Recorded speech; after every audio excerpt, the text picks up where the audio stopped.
बस 2 मिनट तक शुरू करता हूँ।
ये बुक शेयर हो रही है।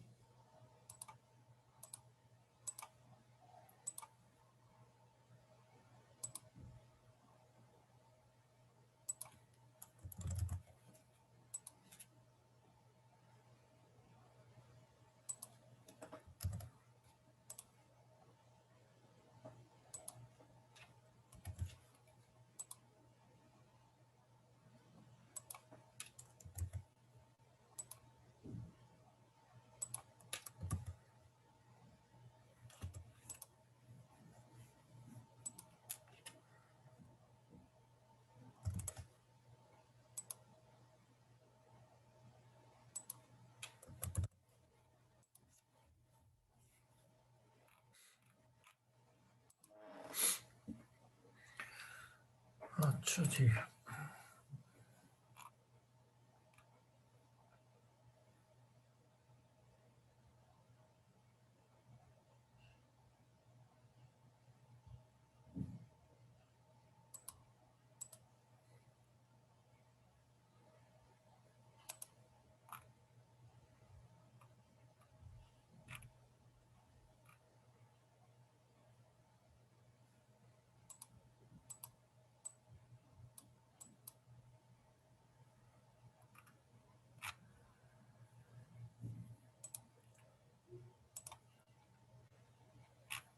अच्छा, ये हमने कल, एक मिनट मैं अपनी वो विंडो वाली खोल लूँ ज़रा, एक मिनट।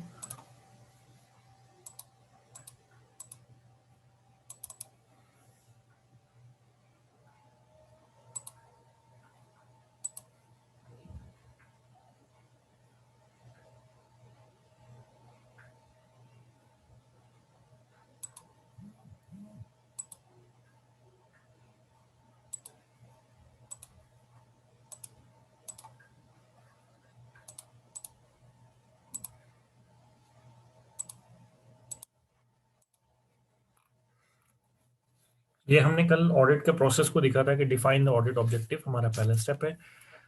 ऑडिट एरिया, उसके बाद हमने ऑडिट स्कोप देख लिया, और उसके बाद मैंने आपको दो एग्जांपल्स भी बता दी थी, एक सॉफ्टवेयर के हवाले से, एक बैंकिंग लीजिंग के हवाले से।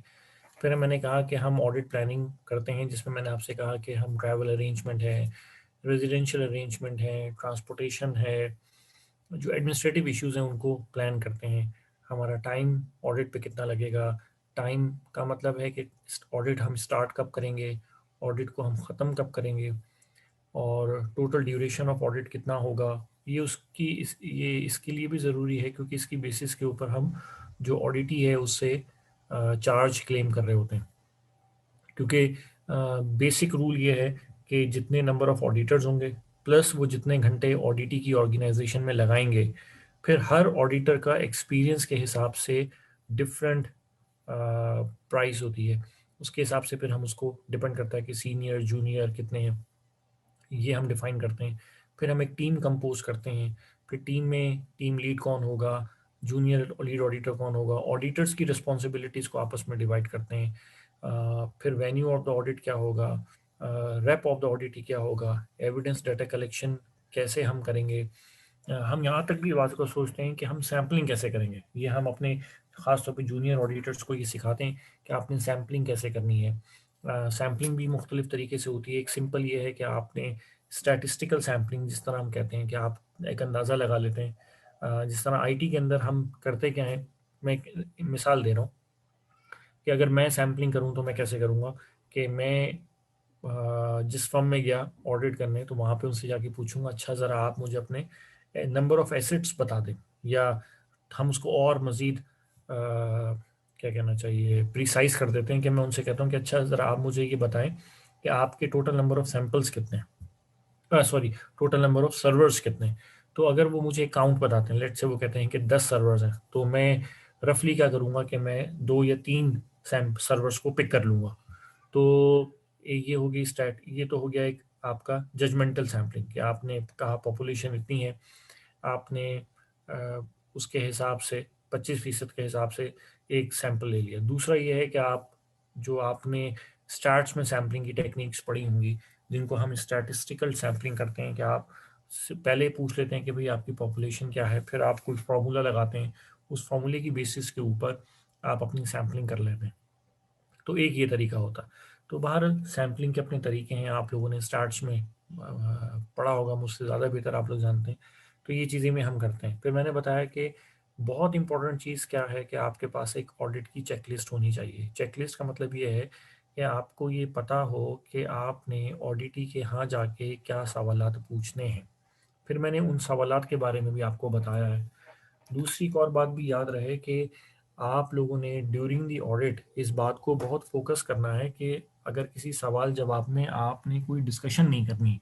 डिस्कशन से मुराद ये है कि ये नहीं करना कि आप लोग किसी बहस में पड़े हैं, और क्योंकि बाज़ वक़्त बहस जो है वो नॉन कंक्लूसिव होती है।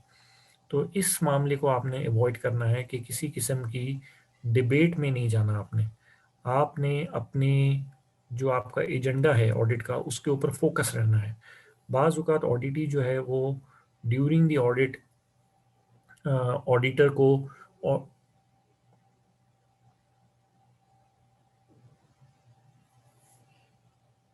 ऑडिटर का टाइम गेन करने के लिए क्या करते हैं कि ऑडिटर से मुख्तलिफ सवालात पूछ लेंगे कि हाँ जी, अच्छा ये बताएं कि हम इसको इम्प्लीमेंट कैसे करें। तो मैंने आपको बता दिया कि आप यहाँ पे कोई इम्प्लीमेंटेशन कंसल्टेंसी देने नहीं गए, राइट।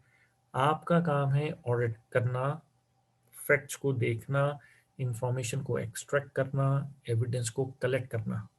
आप वहाँ पे एज अ कंसल्टेंट नहीं गए। कुछ ऑडिटर्स जो कि एक्सपीरियंस नहीं होते, वो गुड फेथ में, गुड इंटेंशन में ऑडिटी को समझाने बैठ जाते हैं कि अच्छा आ, इस काम को ऐसे कर लें तो बेहतर हो जाएगा। क्योंकि ऑडिटर फिर साइकोलॉजिकली ये समझता है कि हाँ, ये क्यों बताना शुरू कर देता है, इसकी मैं वजह बता देता हूँ। एक्सपीरियंस से मैंने चीज़ देखी है कि बाज़ औक़ात ऑडिटी क्या करता है कि उसको पता है कि मेरी कितनी गलती हैं। कुछ गलतियाँ छोटी हैं, कुछ गलतियाँ बड़ी हैं। वो क्या करेगा कि वो छोटी गलती जब आप आइडेंटिफ़ाई करेंगे, उसको वो एक्सेप्ट कर लेगा, और एक्सेप्ट भी वो ऐसे करेगा कि वो आपसे पूछेगा कि अच्छा मुझे इसका सॉल्यूशन प्रपोज़ करें। जब आपको ये लगेगा कि उसने गलती एक्सेप्ट कर ली है, तो आपका मोरल बेहतर हो जाएगा कि हाँ यार, बीइंग एन ऑडिटर मैंने जो बात डिटेक्ट की, ये तो उस पे खुद ही राज़ी हो गया। अच्छा, अब होता क्या है, जब आपका मोरल हाई हुआ और उसने आपसे नेक्स्ट में क्या किया, आपसे सवाल पूछा कि अच्छा ये बताएं कि इसको मैं कैसे ठीक करूं, वो ये पूछेगा, वो ये नहीं कहेगा अच्छा मैं अपनी गलती मान लेता हूँ। आप समझेंगे कि हाँ इसने गलती मान ली, और अब आप उसको सोल्यूशन देने के लिए तैयार हो जाएंगे। जब आप ये करेंगे तो एक्चुअली वो आपका टाइम गेन कर रहा है।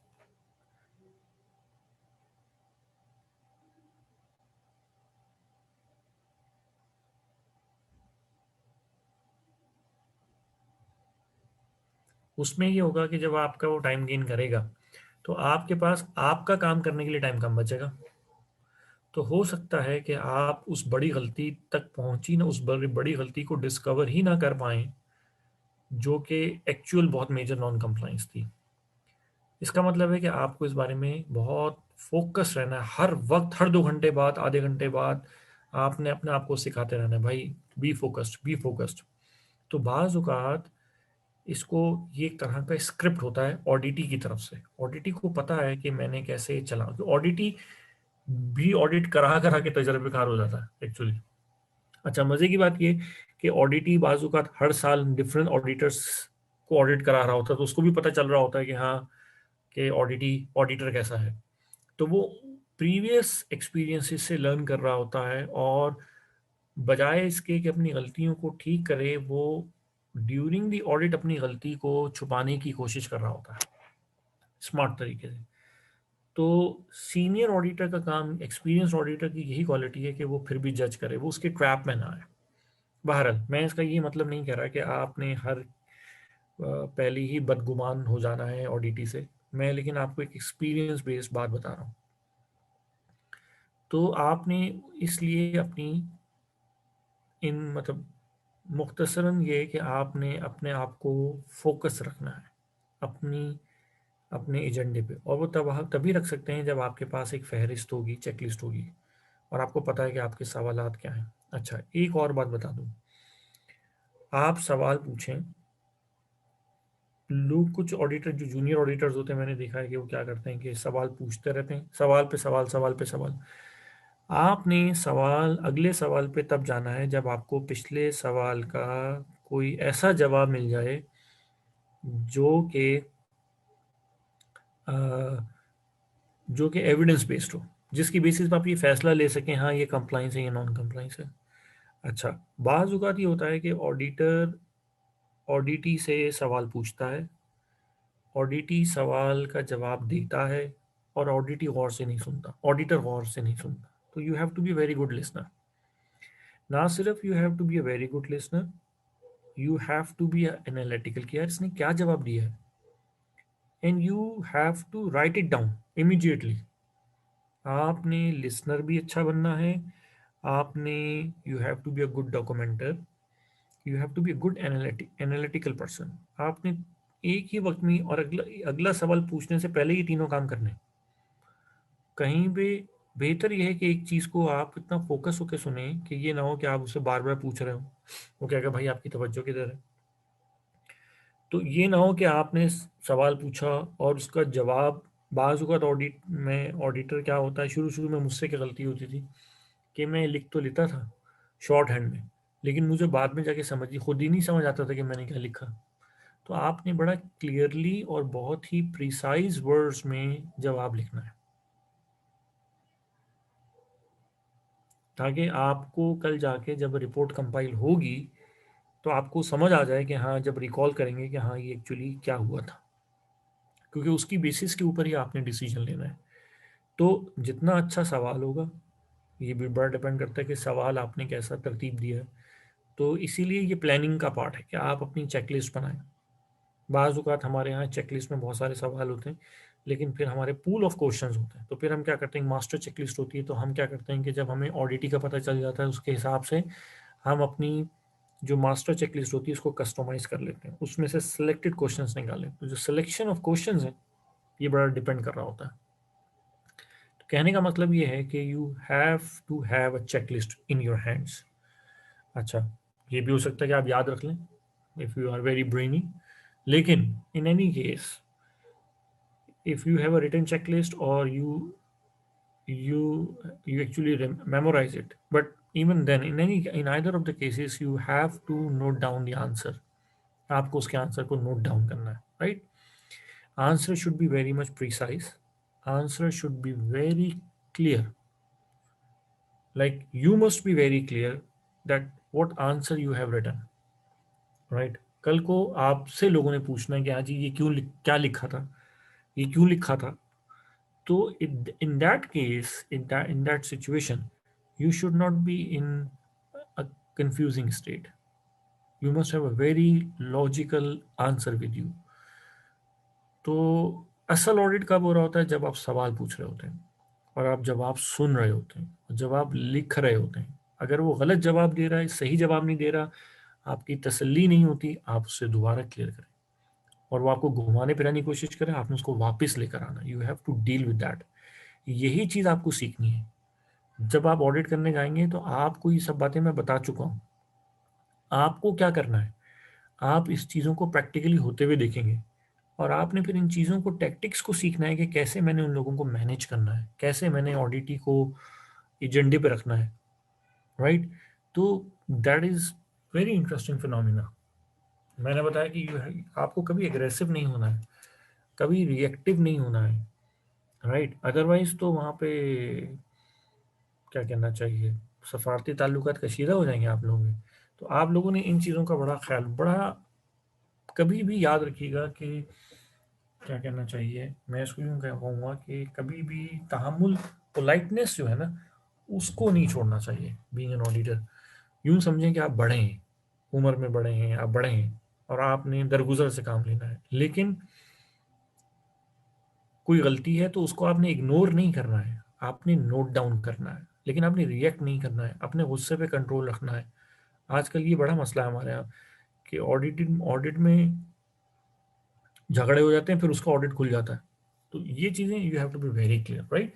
You have to be very cool, very calm, very polite and give due respect. और उसके बाद बड़े डिप्लोमेटिकली बी वेरी लॉजिकल और be very focused, be very good listener और be very good note taker, right. ये चीज़ें आपने करनी है तो you will be a like wonderful auditor. और एक मज़े की बात आपको बताऊं कि जो लोग ऑडिटर हैं, if you like travelling, so this is a very good job, I tell you.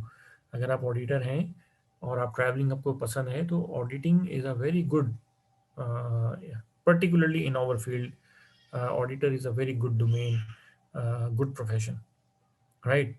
मैंने बताया ना, आपको ना इम्प्लीमेंटेशन कंसल्टेंसी देनी है, ना आपको इम्प्लीमेंट करना है, right. You don't need to propose a solution. You do not need to propose the procedure of the solution, right.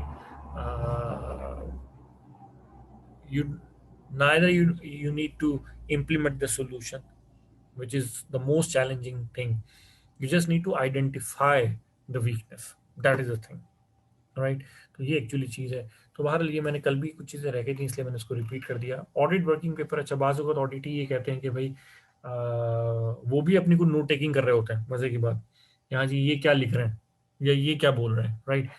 वो कल कुछ ऑडिट ही ऐसे होते हैं जो कहते हैं आपको कि अच्छी चीज हमारे पेपर पे आप साइन करें कि हमने ये लिखा है और कि आपने हमसे ये पूछा है और हमने ये जवाब दिया, हम भी लिख रहे थे, अब आप इस पे साइन करें। No, you don't need to like do any signature on any document uh, written by the auditee during the audit, right। अच्छा, कल को ऑडिटी आपको ये कहे कि यार ये जो सर आपसे एक बड़ा हम्बली आपसे पूछा कि सर आपने जो ये हमारी चीज़ें फाइंडिंग्स की है ना, इसकी ज़रा can I have a copy of this, क्या मैं इसकी पिक्चर ले सकता हूँ, आप लिख रहे हैं तो like you should say no, very gently you should say no। why? They are the audit working paper, they are the confidential, they are the confidential property, right. तो ये आपने नहीं देना, आपने वो किसी से ना उसकी कॉपी करने देनी है ना उसको हैंड ओवर करना है। आप क्या लिख रहे हैं, नो। ये ऐसे ही है कि कोई क्राइम सीन के ऊपर पुलिस में जाके कोई इन्वेस्टिगेशन एजेंसी वो करती है, नोट टेकिंग करती है, इंफॉर्मेशन गैदर करती है, कलेक्ट करती है, और जो वहाँ पे लोग हैं वो उनसे कहें अच्छा इसकी कॉपी तो दे दें आप। No, you don't need to hand over the audit working paper. You don't need to sign on any document given by the auditee. Neither you should take any signature, क्या आपको सिग्नेचर भी लेनी जरूरत नहीं। आप, इसका मतलब है कि आपने जो लिखा है वो बिल्कुल ठीक है, you are the right, you are the boss. तो बहरहाल, और परफॉर्म द ऑडिट ये हम बता चुके।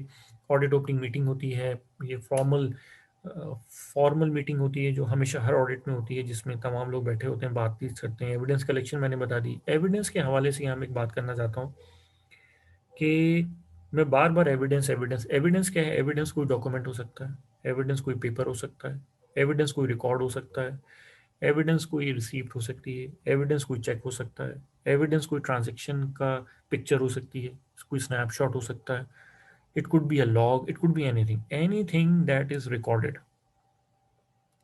Anything that have been recorded and that can be verifiable, जो रिकॉर्ड हो चुकी है किसी फॉर्मल पेपर के ऊपर और आपने उसकी कॉपी रख ली, वो क्या है?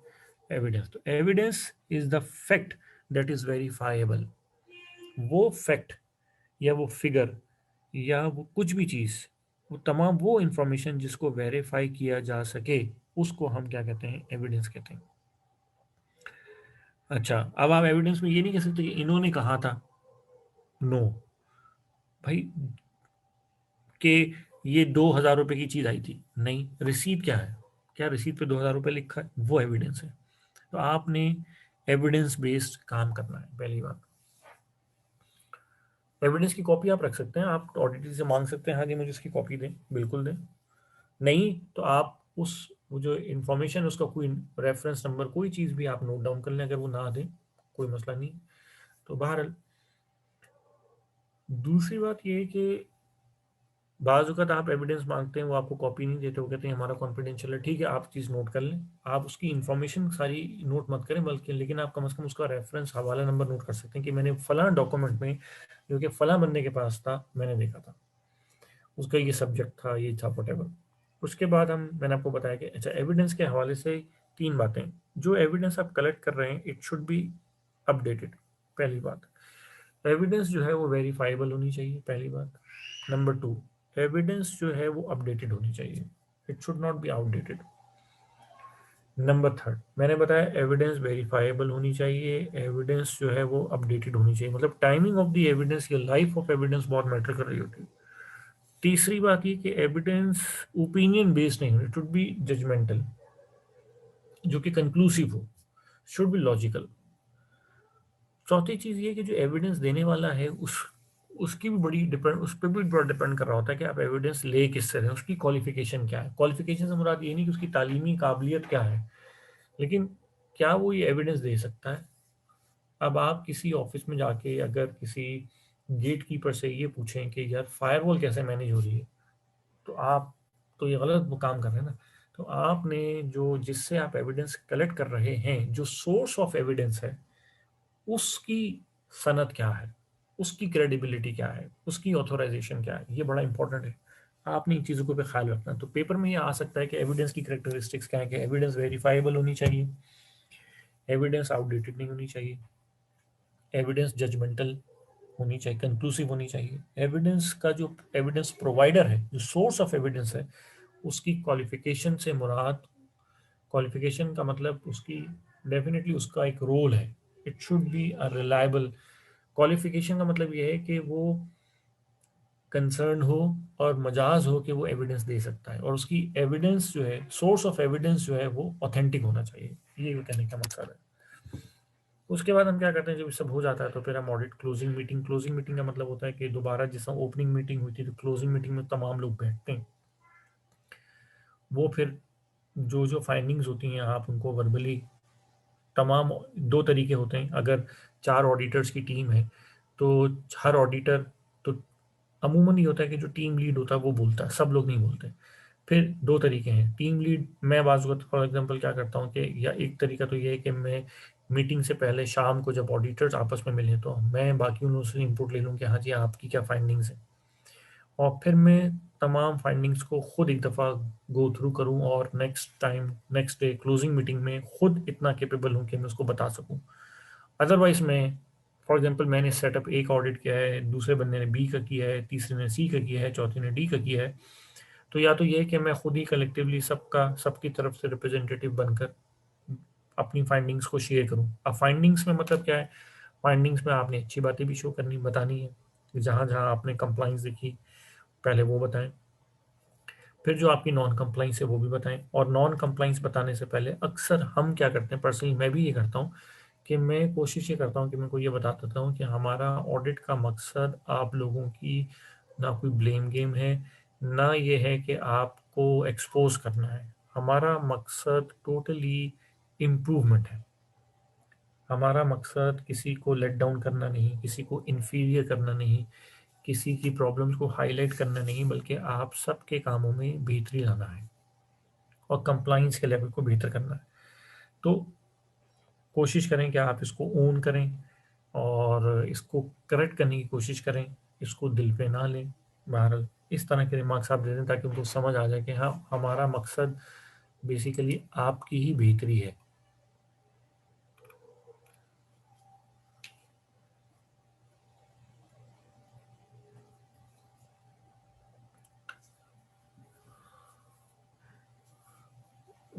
ये मुताहिर, मैं आपके सवाल का जवाब देता हूँ, मैंने अभी अपनी बात कंप्लीट नहीं की। तो अभी आप सब लोग अपने सवाल नोट कर लें प्लीज़, मुझसे लिख लें, लेकिन मैं जवाब आपसे वर्बली पूछूंगा, सवाल वर्बली पूछूंगा, फिर मैं आपका जवाब दूंगा सब लोगों का। तो अच्छा, उसके बाद ये तो होगी क्लोजिंग मीटिंग। क्लोजिंग मीटिंग में आप अपनी क्या कहना चाहिए, एक जो आपके ऑडिट होता है उसके ऑडिट का आप एक ओवरऑल पिक्चर रिप्रेजेंट कर रहे होते हैं, लेकिन आप उसमें ये बताते हैं कि ये तमाम फाइंडिंग्स को हम एक रिपोर्ट की शक्ल में आपको भेज देंगे। क्योंकि इतना आसान नहीं होता कि जब आप ऑडिट कर रहे हैं तो ऑडिट चौथे दिन का ऑडिट है, तो बाज़ जिस दिन ऑडिट का लास्ट डे होता है उस दिन आप ऑडिट कर भी रहे होते हैं और आखिर में day at the end of the day audit closing meeting भी होती है। तो ये आसान नहीं होता कि आप सुबह ऑडिट कर रहे हैं, second half of the day audit की क्लोजिंग मीटिंग है, तो आप ऑडिट रिपोर्ट भी पब्लिश कर दें। तो इसलिए ज़रूरी ये है कि आप ऑडिट रिपोर्ट पब्लिश नहीं करते, बल्कि आप बता देते हैं कि भाई मेजर पॉइंट्स क्या हैं। तो जहाँ तक बात है कि उसके ऊपर स्टेटमेंट क्या होगी, तो अमूमन हम एक वर्बल कॉन्सेंस ले लेते हैं कि हाँ जी, ये हमारी फाइंडिंग्स हैं। बाद में फिर हम कहते हैं कि इतने दिन के बाद हम रिपोर्ट आपको सेंड कर देंगे या शेयर कर देंगे। तो ये चीज़ होती है, और कोशिश ये करनी चाहिए कि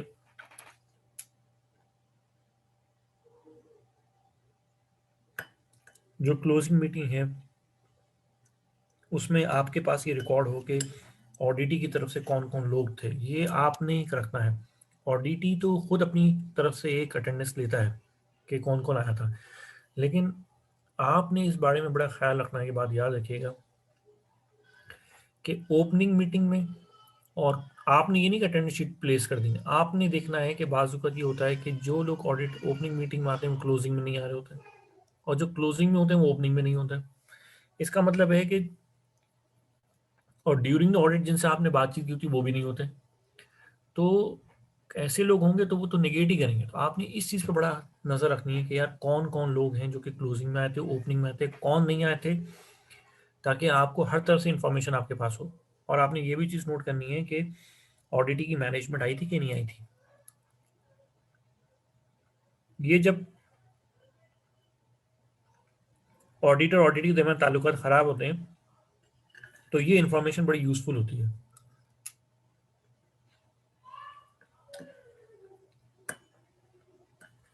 तो अब जो चीज़ें आपने अपने ऑडिट वर्किंग पेपर में लिखी हैं वो चीज़ें आप बेसिकली ऑडिट क्लोजिंग मीटिंग में शेयर कर रहे हैं, और अमूमन सारे पॉइंट्स ही बता देते हैं। और अगर कुछ रह जाए जो मेजर कंप्लाइंस है, ये नहीं, हाँ एक बात का ख्याल रखना पड़ता है कि ऐसा नहीं करना चाहिए कि आपने कोई मेजर नॉन कंप्लाइंस थी, आपको पता भी था, आपने क्लोजिंग मीटिंग में शेयर नहीं की, लेकिन आपने रिपोर्ट में लिख के भेज दी।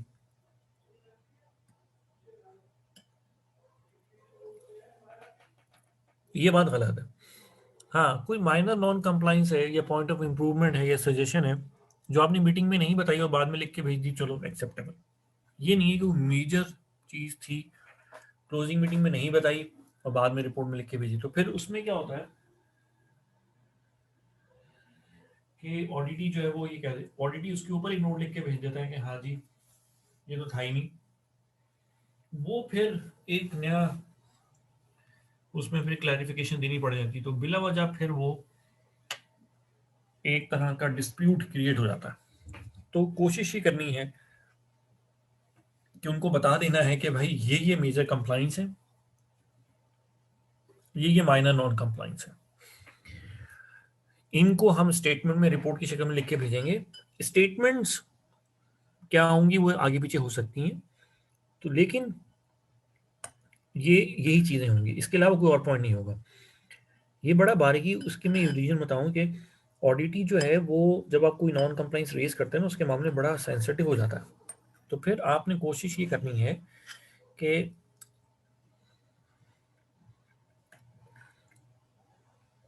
अपना जो जब आप ऑडिट क्लोजिंग मीटिंग में बता रहे हो तो आपने जो लफ्जों का चुनाव है वो बड़ा केयरफुल रखना है। रीजन बीइंग कि आप अगर सख्त लफ्ज इस्तेमाल करेंगे और चीज छोटी होगी तो ऑडिटी रिएक्ट करेगा। और बाज़ औक़ात एक ही बात को हम थोड़े से अच्छे वर्ड्स में शेयर कर दें तो शायद बात भी समझ आ जाए और उसका इतना रिएक्शन भी ना हो।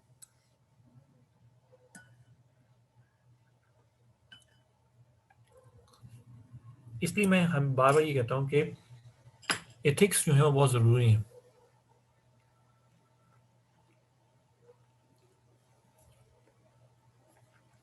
पोलाइटनेस बहुत ज़रूरी है। आपको रिएक्ट नहीं करना है, आपको रिस्पॉन्स देना है, राइट। बहरहाल उसके बाद आप ऑडिट रिपोर्टिंग करते हैं और बाद में आप अपनी मैनेजमेंट में को जाके एक प्रेजेंटेशन देते हैं, हाँ जी कि हम ये करके आए थे। तो रिपोर्टिंग, अच्छा, ऑडिट रिपोर्ट का अमूमन एक फॉर्मेट होता है, जैसा आपके यहाँ भी आपने देखा होगा फाइनेंशियल ऑडिट जो है, एनुअल फॉर्म फाइनेंशियल रिपोर्ट आती है, उसका एक फॉर्मेट होता है, वो पब्लिश होती है। तो ये हम पब्लिकली तो पब्लिश नहीं करते, ये हम ऑर्गेनाइजेशन को देते हैं क्योंकि हमने कॉन्ट्रैक्ट में लिखा होता है कि भाई हम ये इन्फॉर्मेशन, क्योंकि आईटी ऑडिट में जो इन्फॉर्मेशन होती है वो अक्सर कॉन्फिडेंशियल होती है, तो वो हम पब्लिक नहीं करते। डिपेंड करता है। हाँ, ये पब्लिक कर देते हैं कि जी इनको सर्टिफिकेशन होगी, वो तो वो खुद ही पब्लिक कर देंगे। सर्टिफिकेशन नहीं हुई तो तब भी हम ये पब्लिक नहीं करेंगे, वो भी पब्लिक नहीं करेंगे। हो गई तो वो जाहिर बात है, वो तो क्या कहते हैं पूरी दुनिया को बताएंगे। लेकिन सर्टिफिकेशन किन फाइंडिंग्स की बुनियाद पे हुई, वो फाइंडिंग्स की इंफॉर्मेशन हमें रिप्रेजेंट नहीं करनी, शो नहीं करनी। तो ऑडिट रिपोर्टिंग और फिर ऑडिट प्रेजेंटेशन। अच्छा, ये जो judging the materiality of the audit finding एक इंपॉर्टेंट पॉइंट है। ये एक ऑनगोइंग प्रोसेस है, ये थ्रू आउट द ऑडिट होता है। इसका मकसद ये होता है कि भाई ऑडिटर को ये जानना चाहिए कि जो ऑब्जेक्शन है या जो कि नॉन कंप्लाइंस है वो उसने ऑडिटी के यहाँ किस से शेयर करना है। इसका मतलब ये है कि जैसे मैंने आपको कहा कि मैनेजमेंट के 3 लेवल्स होते हैं, एक होती है टॉप मैनेजमेंट, एक होती है मिडिल मैनेजमेंट, एक आपकी होती है operational management, low level management. अगर आप कोई ऑपरेशनल इशू है, राइट, फॉर एग्जांपल लोग अटेंडेंस नहीं लगा रहे, एक बड़ी सिंपल सी बात है। अब आप ये किसी सीईओ को नहीं बताएंगे, राइट, ये आप उसके मैनेजर को बता देंगे। लेकिन हाँ, अगर किसी ऑर्गेनाइजेशन के अंदर कोई पॉलिसी नहीं है, साइबर इंफॉर्मेशन सिक्योरिटी की पॉलिसी ही नहीं है सिरे से, तो फिर ये बात आपको किसको बतानी चाहिए?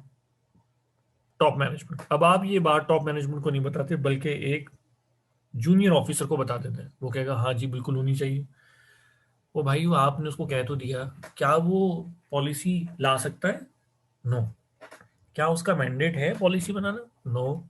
इसका मतलब ये है कि आपने एक ऐसे शख्स से एक बात कर दी जो कि उस बात के ऊपर कोई फॉलो अप ही नहीं ले सकता, कोई एक्शन लेने की अथॉरिटी नहीं रखता, उसके पास कोई मैंडेट ही नहीं है। तो ये बात तो आपने गलत कर दी।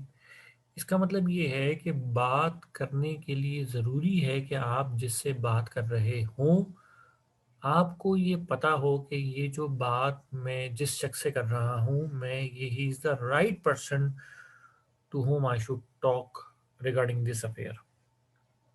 I should not talk everything with everyone, right?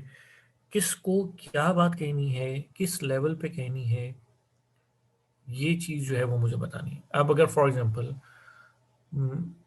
मेरी, आप जहाँ रहते हैं फॉर एग्जांपल वहाँ की स्ट्रीट में क्लीनलीनेस का प्रॉब्लम है, तो अब आप ये हाईएस्ट लेवल पे नहीं रेस करेंगे, या आप नीचे लेवल के ऊपर रेस करेंगे। तो हर लेवल का, हर प्रॉब्लम का कोई एक लेवल होता है, ठीक है। तो आपने उस प्रॉब्लम को किस लेवल ऑफ मैनेजमेंट से रिप्रेजेंट कर शेयर करना है, ये बहुत इंपॉर्टेंट है उस प्रॉब्लम की रेजोल्यूशन के लिए। if you share the problem with the wrong forum, at the wrong forum, the problem will not be resolved, rather another problem will be created. तो ये बातें हैं जो कि मैंने करनी थी। आई होप कि मैंने काफ़ी ज़्यादा क्लियर कर दी। इसमें बहुत सारी बातें भी हैं, लेकिन मैं अब ज़्यादा इससे भी ज़्यादा डिटेल में इसलिए नहीं जाना चाहता, क्योंकि फिर अगेन और भी चीज़ें जो कि मुझे कवर करनी है। तो एविडेंस के हवाले से मैंने 3 चीज़ें बता दी। टाइमिंग ऑफ द एविडेंस, और जो एविडेंस प्रोवाइडर उसकी क्वालिफिकेशन, उसकी इंडिपेंडेंस, और जो क्या कहना चाहिए, एविडेंस जो है उसकी टाइमलाइन, और उसकी क्या मैंने बोला था, it should be judgemental, conclusive होनी चाहिए, वेरीफाइबल, ये चीज़ें। ओके जी, आप किसी का कोई सवाल, मैं यहाँ पे तो सा रुकता हूँ। किसी का कोई सवाल है तो मुझसे रेज हैंड करें, मैं फिर उसको अनम्यूट करूँगा और वो सवाल पूछे। ओके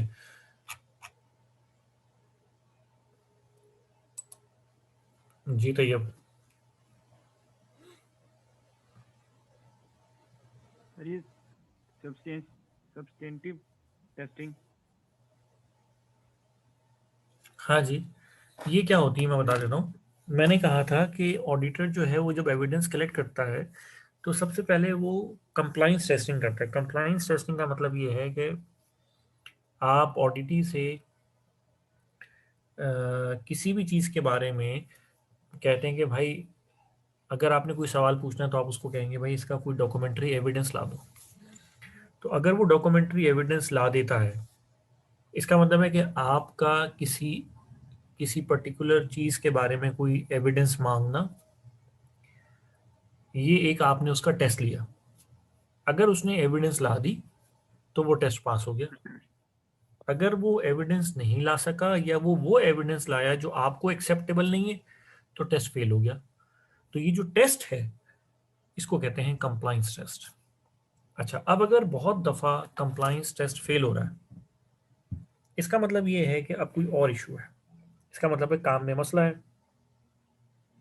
अब आप क्या करेंगे, आप उसको फर्दर इन डेप्थ उससे पूछेंगे और उसके जो प्रोसेस है उसके बारे में इंटेरोगेट करेंगे। तो जब आप बहुत डिटेल में उस चीज़ के बारे में पूछेंगे, तो इस चीज़ को बेसिकली फिर हम क्या कहते हैं, सबस्टांसिव टेस्टिंग कहते हैं। कोई इशू? नहीं सर।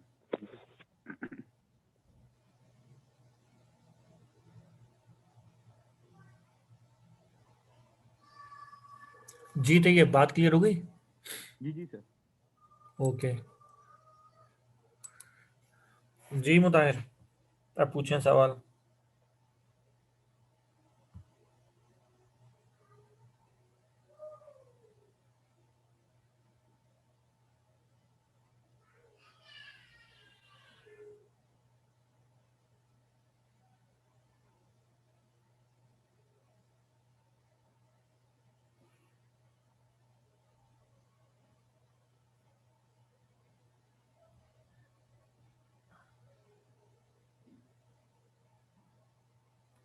हेलो,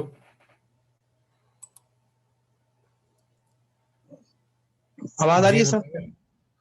हाँ हाँ, आराम से बात करें, आवाज़ आ रही है मुझे।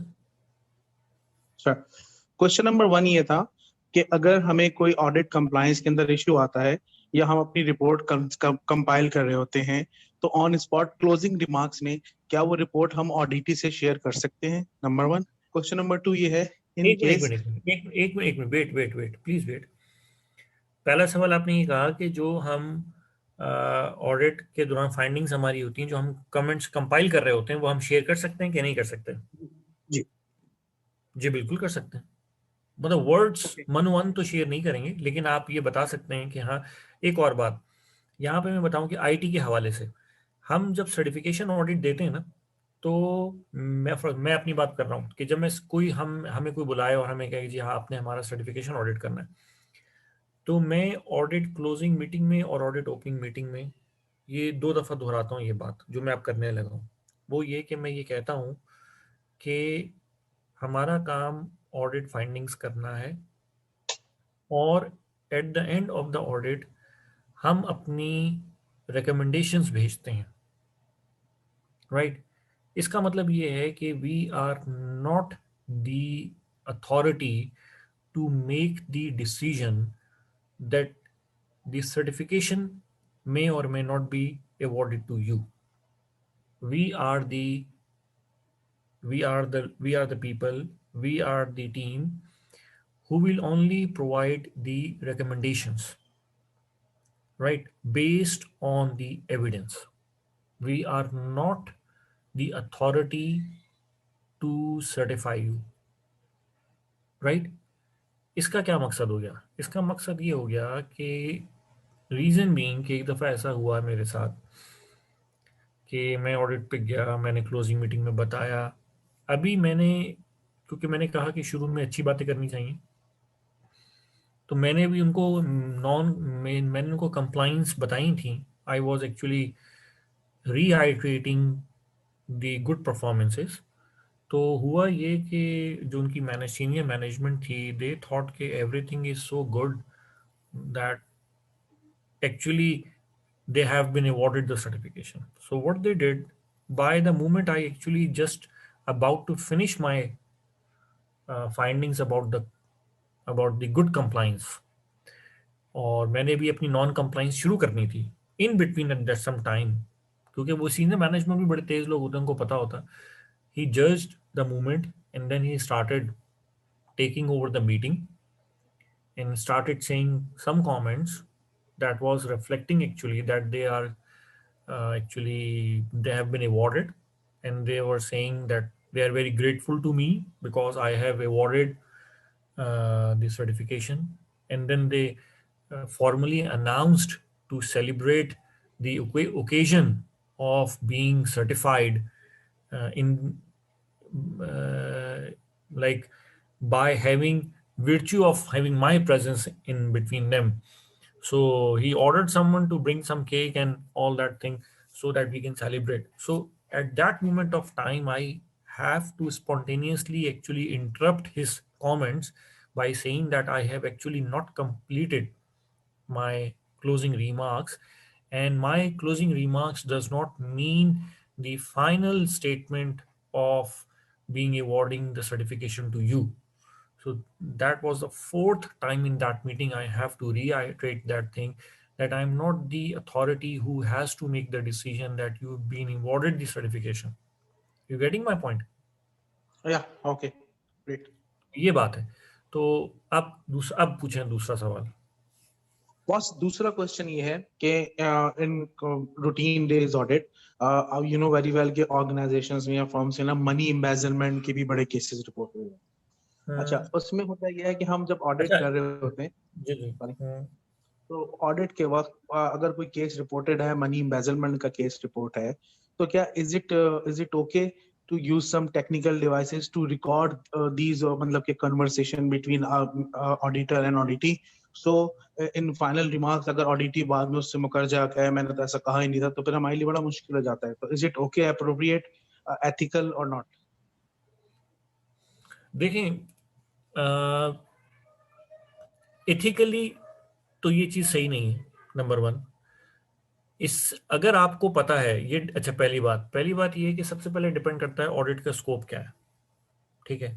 तो अगर आप ऑडिट करने जा रहे हैं और आपको पता है कि ऑडिट में इस तरह की सिचुएशन है, you know, auditor knows very well in advance कि उनको वो जिस ऑडिट पे जा रहे हैं वहाँ सिचुएशन क्या है या उनको स्कोप क्या है। इसलिए तो मैंने कहा कि ऑडिट प्लानिंग में सब चीज़ें शेयर करते हैं। अगर आपको पता है कि यार वहाँ कोई फाइनेंशियल एम्बेजलमेंट हुई है और आप उसको ऑडिट करने गए, तो वो फिर ऑडिट तो बेसिकली एक तरह का फॉरेंसिक ऑडिट है या सेमी फॉरेंसिक ऑडिट है। उस सूरत में फिर आप अगर ऑडिटी जो है बाजू का, तो वो खुद ही ये इस बात की प्रिविलेज दे देता है, नंबर वन। या फिर ये है कि आप अपनी टॉप मैनेजमेंट को ये कंसर्न जरूर रेज करें ताकि वो उनकी टॉप मैनेजमेंट से इनफॉर्मली या फॉर्मली ये परमिशन लें कि हम ये करेंगे प्रोबेबली, तो ये प्रोसीजर बेहतर है। लेकिन कॉन्फिडेंस में, क्योंकि उसकी रीज़न मैं आपको बताऊं, रीज़न ये कि जब आप अपनी मैनेजमेंट को ये पॉइंट रेज कर देंगे शुरू में ही कि हाँ ऐसा ऐसा पॉसिबल और क्या मुझे करना चाहिए, तो वो या तो खुद आपको डायरेक्शंस दे देंगे या एक्चुअली वो उनकी मैनेजमेंट, ऑडिटी की मैनेजमेंट से पूछेंगे। क्योंकि अगर आपने को पता है कि आखिर में ये होगा, ऐसा रिस्क हो सकता, this is a risk actually, और आपने उसका पहले से मैयर नहीं लिया हुआ, तो वो सारी मेहनत ज़ाया हो जाएगी। तो कल को आपके पास अगर वो नहीं करने देते तो आपके पास एक आर्गुमेंट होगा कि भाई आपने तो करने को कहा था, तो अब हम कैसे उसको प्रूव करें, रिप्रोड्यूस करें। तो बाज़ वक़्त ये भी हो सकता है कि वो कह देंगे अच्छा जी हमारा भी एक बंदा बैठा होगा साइलेंटली जो कि ये कर रहा होगा। तो बता देना ज़रूरी है, टॉप मैनेजमेंट से डिस्कस कर लेना ज़रूरी है। और ऑडिटी की टॉप मैनेजमेंट जो है वो अमूमन इम्पार्शियल होती है, क्योंकि उसको अपने इंटरेस्ट की परवाह है, ऑर्गेनाइजेशन की इंटरेस्ट की परवाह है। उसको उस शख्स की परवाह नहीं है जिसने एक्चुअली उन शख्स की तो आइडेंटिफाई करना चाहती है जिसने फाइनेंशियल इन्वेस्टमेंट की है। तो ये लेकिन आप एक चीज़ को लाइक स्पॉन्टेनियसली कर रहे होते हैं, तो बेहतर ये है कि आप इस चीज़ को पहले से भांप लें, आइडेंटिफाई कर लें और फिर करें। Yes. Thank you sir, thank you. और एक और बात, ये मुझे कहनी नहीं चाहिए लेकिन नहीं आओ आप कर लें कर भी सकते हैं, मतलब मैं एक दो दफा मैंने किया, लेकिन उसको करने से, उस रिकॉर्डिंग को शेयर करने से पहले मैंने एक परमिशन ली कि क्या मुझे ये करना चाहिए, इस तरह से करके। तो इट डिपेंड्स, अगर उन्होंने दे दी तो मैं कह दूंगा हाँ मेरे पास तो इन्फॉर्मेशन है, अगर वो ना कर दें तो बेहतर है कि आप उसको डिस्क्लोज ना करें। Okay, got your point, thank you. और कोई सवाल? Thank you sir, I am done. Right, okay, जी सही। अस्सलाम वालेकुम सर। वेलकम। सर ये जो ऑडिट की क्लासेस ले रहे हैं हम, उसमें एक पॉइंट था कॉन्फिडेंशियलिटी के भी, अगर कोई ऐसी इंफॉर्मेशन जो कि पब्लिक की फेवर में हो तो ऑडिटर को जो है वो लीगल कंसल्टेंट से कंसल्ट करके तो फिर उसके बाद उसको डिस्क्लोज कर देना चाहिए या अथॉरिटीज को बताना चाहिए। क्या आईटी ऑडिट में भी ऐसा है? क्योंकि देखिए यहाँ पर हमें वो प्री डिफाइंड स्टैंडर्ड्स आपने बताए थे कि भी मैनेजमेंट एक टारगेट रखती है कि हम ये अचीव करना चाहते हैं, फिर उसके बाद ऑडिट करवाते हैं, तो कोई ऐसे वो स्टैंडर्ड्स को फॉलो नहीं कर रहे। तो इसलिए मुझे पूछना आपसे कि अगर इस तरह की कोई सिचुएशन हो जिसमें पब्लिक सेक्टर की सेफ्टी या कुछ इस तरह को पॉइंट हो, तो क्या वो लोग भी डिस्क्लोज कर सकते हैं कि या नहीं? थैंक नहीं, देखिए उसमें दो चीज़ें हैं। मैं इसकी एग्जांपल ले लेता हूँ कि फॉर एग्जाम्पल व्हाट्सएप है, आप व्हाट्सएप को ऑडिट करने गए, वो कहते हैं कि जी हम एंड टू एंड इंक्रिप्शन करते हैं, आपने देखा कि यार एंड टू एंड इंक्रिप्शन नहीं कर रहे, ठीक है। अच्छा, पहली बात तो ये कि इस फैक्ट को इस्टेब्लिश करना कि वो नहीं कर रहे, और उस आईटी में ये बड़ा मुश्किल हो जाता है कि आप ये जज करें कि जो इंक्रिप्शन है वो वीक इंक्रिप्शन है। It's very difficult to conduct a test unless you are very technically strong. तो पब्लिकली डिस्क्लोज करने से कुछ स्टेप्स पहले ये है कि आप उस ऑर्गेनाइजेशन की टॉप मैनेजमेंट को बताएं, राइट। अगर वो उसको एक्सेप्ट कर लें और तो ठीक है, लेकिन पब्लिक डिस्क्लोजर की तरफ अगर आप जाते हैं तो वो एक्चुअली खुद बजाते खुद एक लीगल ब्रीच है। उसका वजह यह है कि जब हम बाज़ औक़ात जब बहुत हाई फाई कंपनीज आपका ऑडिट हो रहा होता है तो वो एक कॉन्ट्रैक्ट लिखती हैं, उसको कहते हैं ROEs, rules of engagement. Rules of engagement के अंदर या हम एक चीज़ होती है उसको हम कहते हैं NDA, नॉन डिस्क्लोजर एग्रीमेंट, जिसमें हम ये लिखते हैं दोनों under the presence of the witnesses कि हम आपकी सेंसिटिव इंफॉर्मेशन को लीक नहीं करेंगे। अब वो जो सेंसिटिव इंफॉर्मेशन है उसकी क्या डेफिनेशन है, पहली बात। अब वो सेंसिटिव इंफॉर्मेशन अगर हम ये कहें कि in the larger interest of the public है, लेकिन उसका डिस्क्लोज होना ऑर्गेनाइजेशनल गुडविल के खिलाफ है, तो एक्चुअली हम एक तरह से ब्रीच कर रहे हैं। सो हम उसको, हमारा मकसद किसी को किसी की गुडविल को डैमेज करना नहीं है, हमारा मकसद है प्रॉब्लम को आइडेंटिफाई करना और प्रॉब्लम की रेक्टिफिकेशन में उनका रेजोल्यूशन में फैसिलिटेट करना। रेजोल्यूशन भी हमारा काम नहीं है, मैंने पहले बता दिया। तो उसके मेजर्स हैं, स्टेप्स हैं। आपने आपने कहा हम था फाइंडिंग्स, आपने फाइंडिंग कर दी, तो पब्लिक इंटरेस्ट में आप मतलब उस चीज में हम नहीं जाते उस लेवल के ऊपर। हाँ, पब्लिक सेक्टर है, यस, पब्लिक सेक्टर है, ओके, पब्लिक सेक्टर है, कोई बहुत सेंसिटिव ऑर्गेनाइजेशन है, आप उस केस में कोई वो इक्विपमेंट ले रहे हैं राइट, और वो इक्विपमेंट में कोई बग है और आपने ऑडिट में फाइंड कर लिया है, तो बजाय इसके कि पब्लिक को बताएं, पब्लिक क्या डिस्क्लोज करेगी? कुछ भी नहीं करेगी। पब्लिक का क्या एक्शन होगा? पब्लिक मैक्सिमम उस प्रोडक्ट को यूज करना बंद कर देगी। तो बेहतर ये है कि उसको बताया जाए जो कि रेक्टिफिकेशन की अथॉरिटी रखता है। यही बात मैंने कही थी, judging the materiality of the finding, to whom you should communicate. तो उस चीज में जाने की जरूरत नहीं है। जी सर, थैंक यू।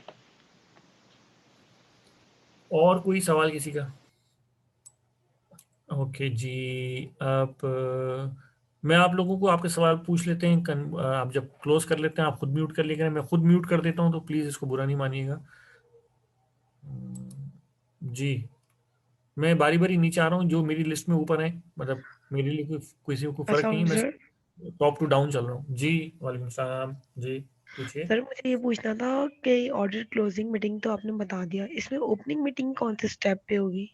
सबसे पहले बिस्मिल्लाह के वक्त जब हम शुरू करेंगे। ये स्कोर्स और ये सब ऑब्जेक्टिव सबसे नहीं पहले? नहीं, जब ऑडिटर ऑडिटी वेन्यू पे चला गया ना, ऑडिट वेन्यू पे, वो जो प्री ऑडिट प्लानिंग है ना, वो तो हम इन हाउस कर रहे हैं, राइट। अब ओके जब सर। हम ऑडिट के लिए चले गए, हम उनके यहाँ पहुंच गए, तो जो पहला काम हम करते हैं वो opening meeting. Okay sir. Sir मुझे ये judging the materiality of audit finding का जरा बता दें थोड़ा। Judging the materiality of the finding ये है कि जिस तरह आप सॉफ्टवेयर डेवलपमेंट में आपने पार्टिसिपेट किया है, तो जजिंग द मटेरियलिटी का मतलब होता है कि आपने अगर कोई बग आइडेंटिफाई किया और वो बग है सॉफ्टवेयर डिजाइन का, तो अब आप उस बग को अगर शेयर करें प्रोजेक्ट मैनेजर के साथ, तो क्या फायदा होगा? कोई फायदा नहीं। तो प्रॉब्लम, एक तो है प्रॉब्लम, फिर है प्रॉब्लम की ऑडियंस कौन होनी चाहिए, मतलब आपने किससे कैथारसिस करना है, किसको प्रॉब्लम बताना है।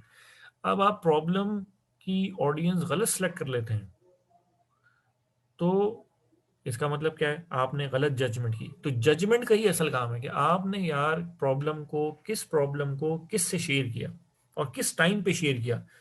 तो timing of the problem, audience of the problem, very critical. मैंने बताया कि अगर पॉलिसी मैटर है और आप वो लोअर मैनेजमेंट से शेयर कर रही हैं, तो you have a poor judgement. और अगर कोई टेक्निकल इशू है, फॉर एग्जांपल मैं एक जगह पे गया, वहां पे एंटीवायरस आउटडेटेड था।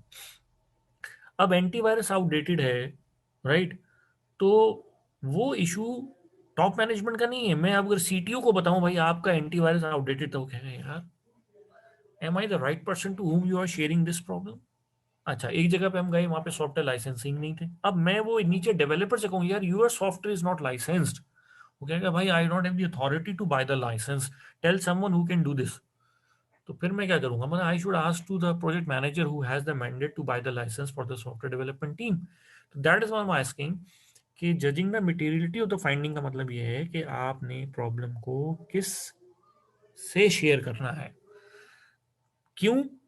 ताकि वो प्रॉब्लम को सुने और वो प्रॉब्लम को रेक्टिफाई भी करे। लेकिन अगर आपने किसी रॉन्ग जी सर। फोरम पे प्रॉब्लम को शेयर कर दिया, तो वो तो उसके अगेंस्ट एक्शन ही नहीं लेगा, बल्कि उल्टा आपको ना समझ होने की वजह से वो गलत उल्टा आपके ऊपर रिएक्ट ना कर दे। तो ये बड़ा इंपॉर्टेंट है। तो मैं आपको जी बताऊं, सर। और जी एक बड़ी सर। इंपॉर्टेंट चीज है judgement. You must be a wise person. तो मेरा एक असूल है, इसलिए मैं कहता हूं बार बार कि कम बोलना चाहिए, बहुत नपा तुपा बोलें, सवाल जरूर पूछें। सबर। During audit evidence collection you should not be very quite, but when auditee is speaking you should be very quiet and concentrating and listening to him। तो ये चीजें हैं। और कोई सवाल? आगे चलता हूँ नो मैं। Sir, clear, thank you okay, sir. अच्छा जी। जी जहीर, कोई और सवाल? ओके, अस्सलाम वालेकुम जी सर। बताएं। वालेकुम सलाम जी, बताएं। सर ये एक तो बता दें ROE क्या होता है? ROE, rules of engagement, contract का नाम है। ओके सर, मतलब इससे बनता क्या है? आगे रूल्स ऑफ एंगेजमेंट क्या होते हैं? Rules of engagement, rules of engagement.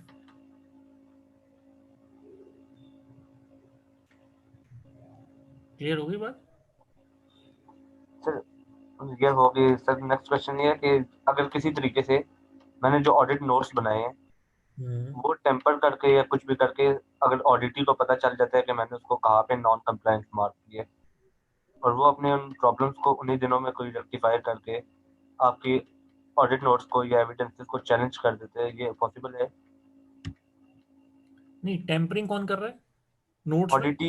ऑडिटी ऑडिटी notes में कैसे टेम्परिंग करेगा? सर मतलब अगर किसी नोट्स तरीके से उसको ये पता चल जाता है कि मैंने कहाँ पे उसको नॉन कंप्लायंस मार्क किया, कौन कौन सी जगह पे मैंने प्रॉब्लम्स यहाँ उससे आपने निकाला। दो इश्यूज रेज कर दिए। ये दो इश्यूज आपने मिक्स कर दिए। मैं इसका जवाब देता हूँ। जी एक ये है कि ड्यूरिंग द ऑडिट और ऑडिटी को पता चल गया कि मेरी क्या गलती है, ठीक है। जी सर।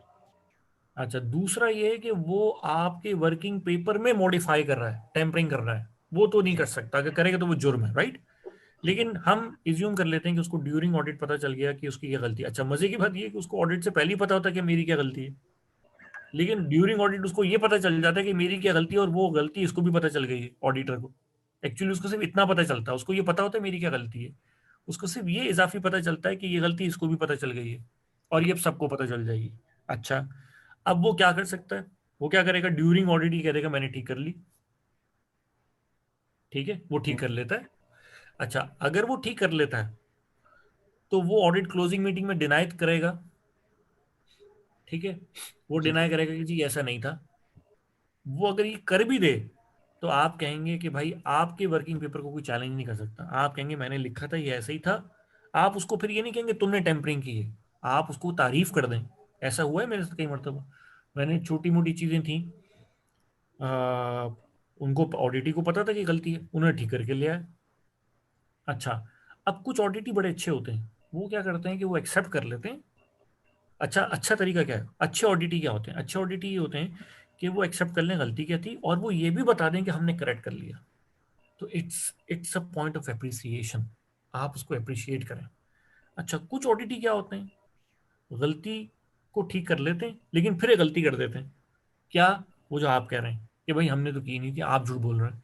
वहां मैं आपको बात बताऊं, कोई शख्स ऑडिटर को चैलेंज नहीं कर सकता। क्यों? अगर चैलेंज करेगा उसको पता है कि ये बाद में मेरा मसला है, तो मैनेजमेंट उस वक्त ऑडिटर को ही सपोर्ट दे रही होती है एक तरह से। और अगर उसको ये पता चल जाए कि मेरी इसकी गलती है एक्चुअली, तब तो बिल्कुल ही नहीं कर रहा होता। ये बात क्लियर हुई कुछ आपको? जी सर। तो मैंने कहा कि ऐसा होता है, बहुत दफा होता है। तो फिर आप क्या करते हैं? क्लोजिंग मीटिंग में मैंने पिछले कुछ अर्से पहले एक ऑडिट किया, वहां पे क्लोजिंग मीटिंग में ऑडिट मैंने बताया ये ऑब्जेक्शन है। पहले दिन ऑब्जेक्शन मैंने नोट किया था, चौथे दिन मैं बता रहा हूँ उस उन साहब ने 3 दिन के अंदर वो रेज ऑब्जेक्शन रिमूव कर दिया। तो मैंने ऑडिट क्लोजिंग मीटिंग में दो बातें बोली।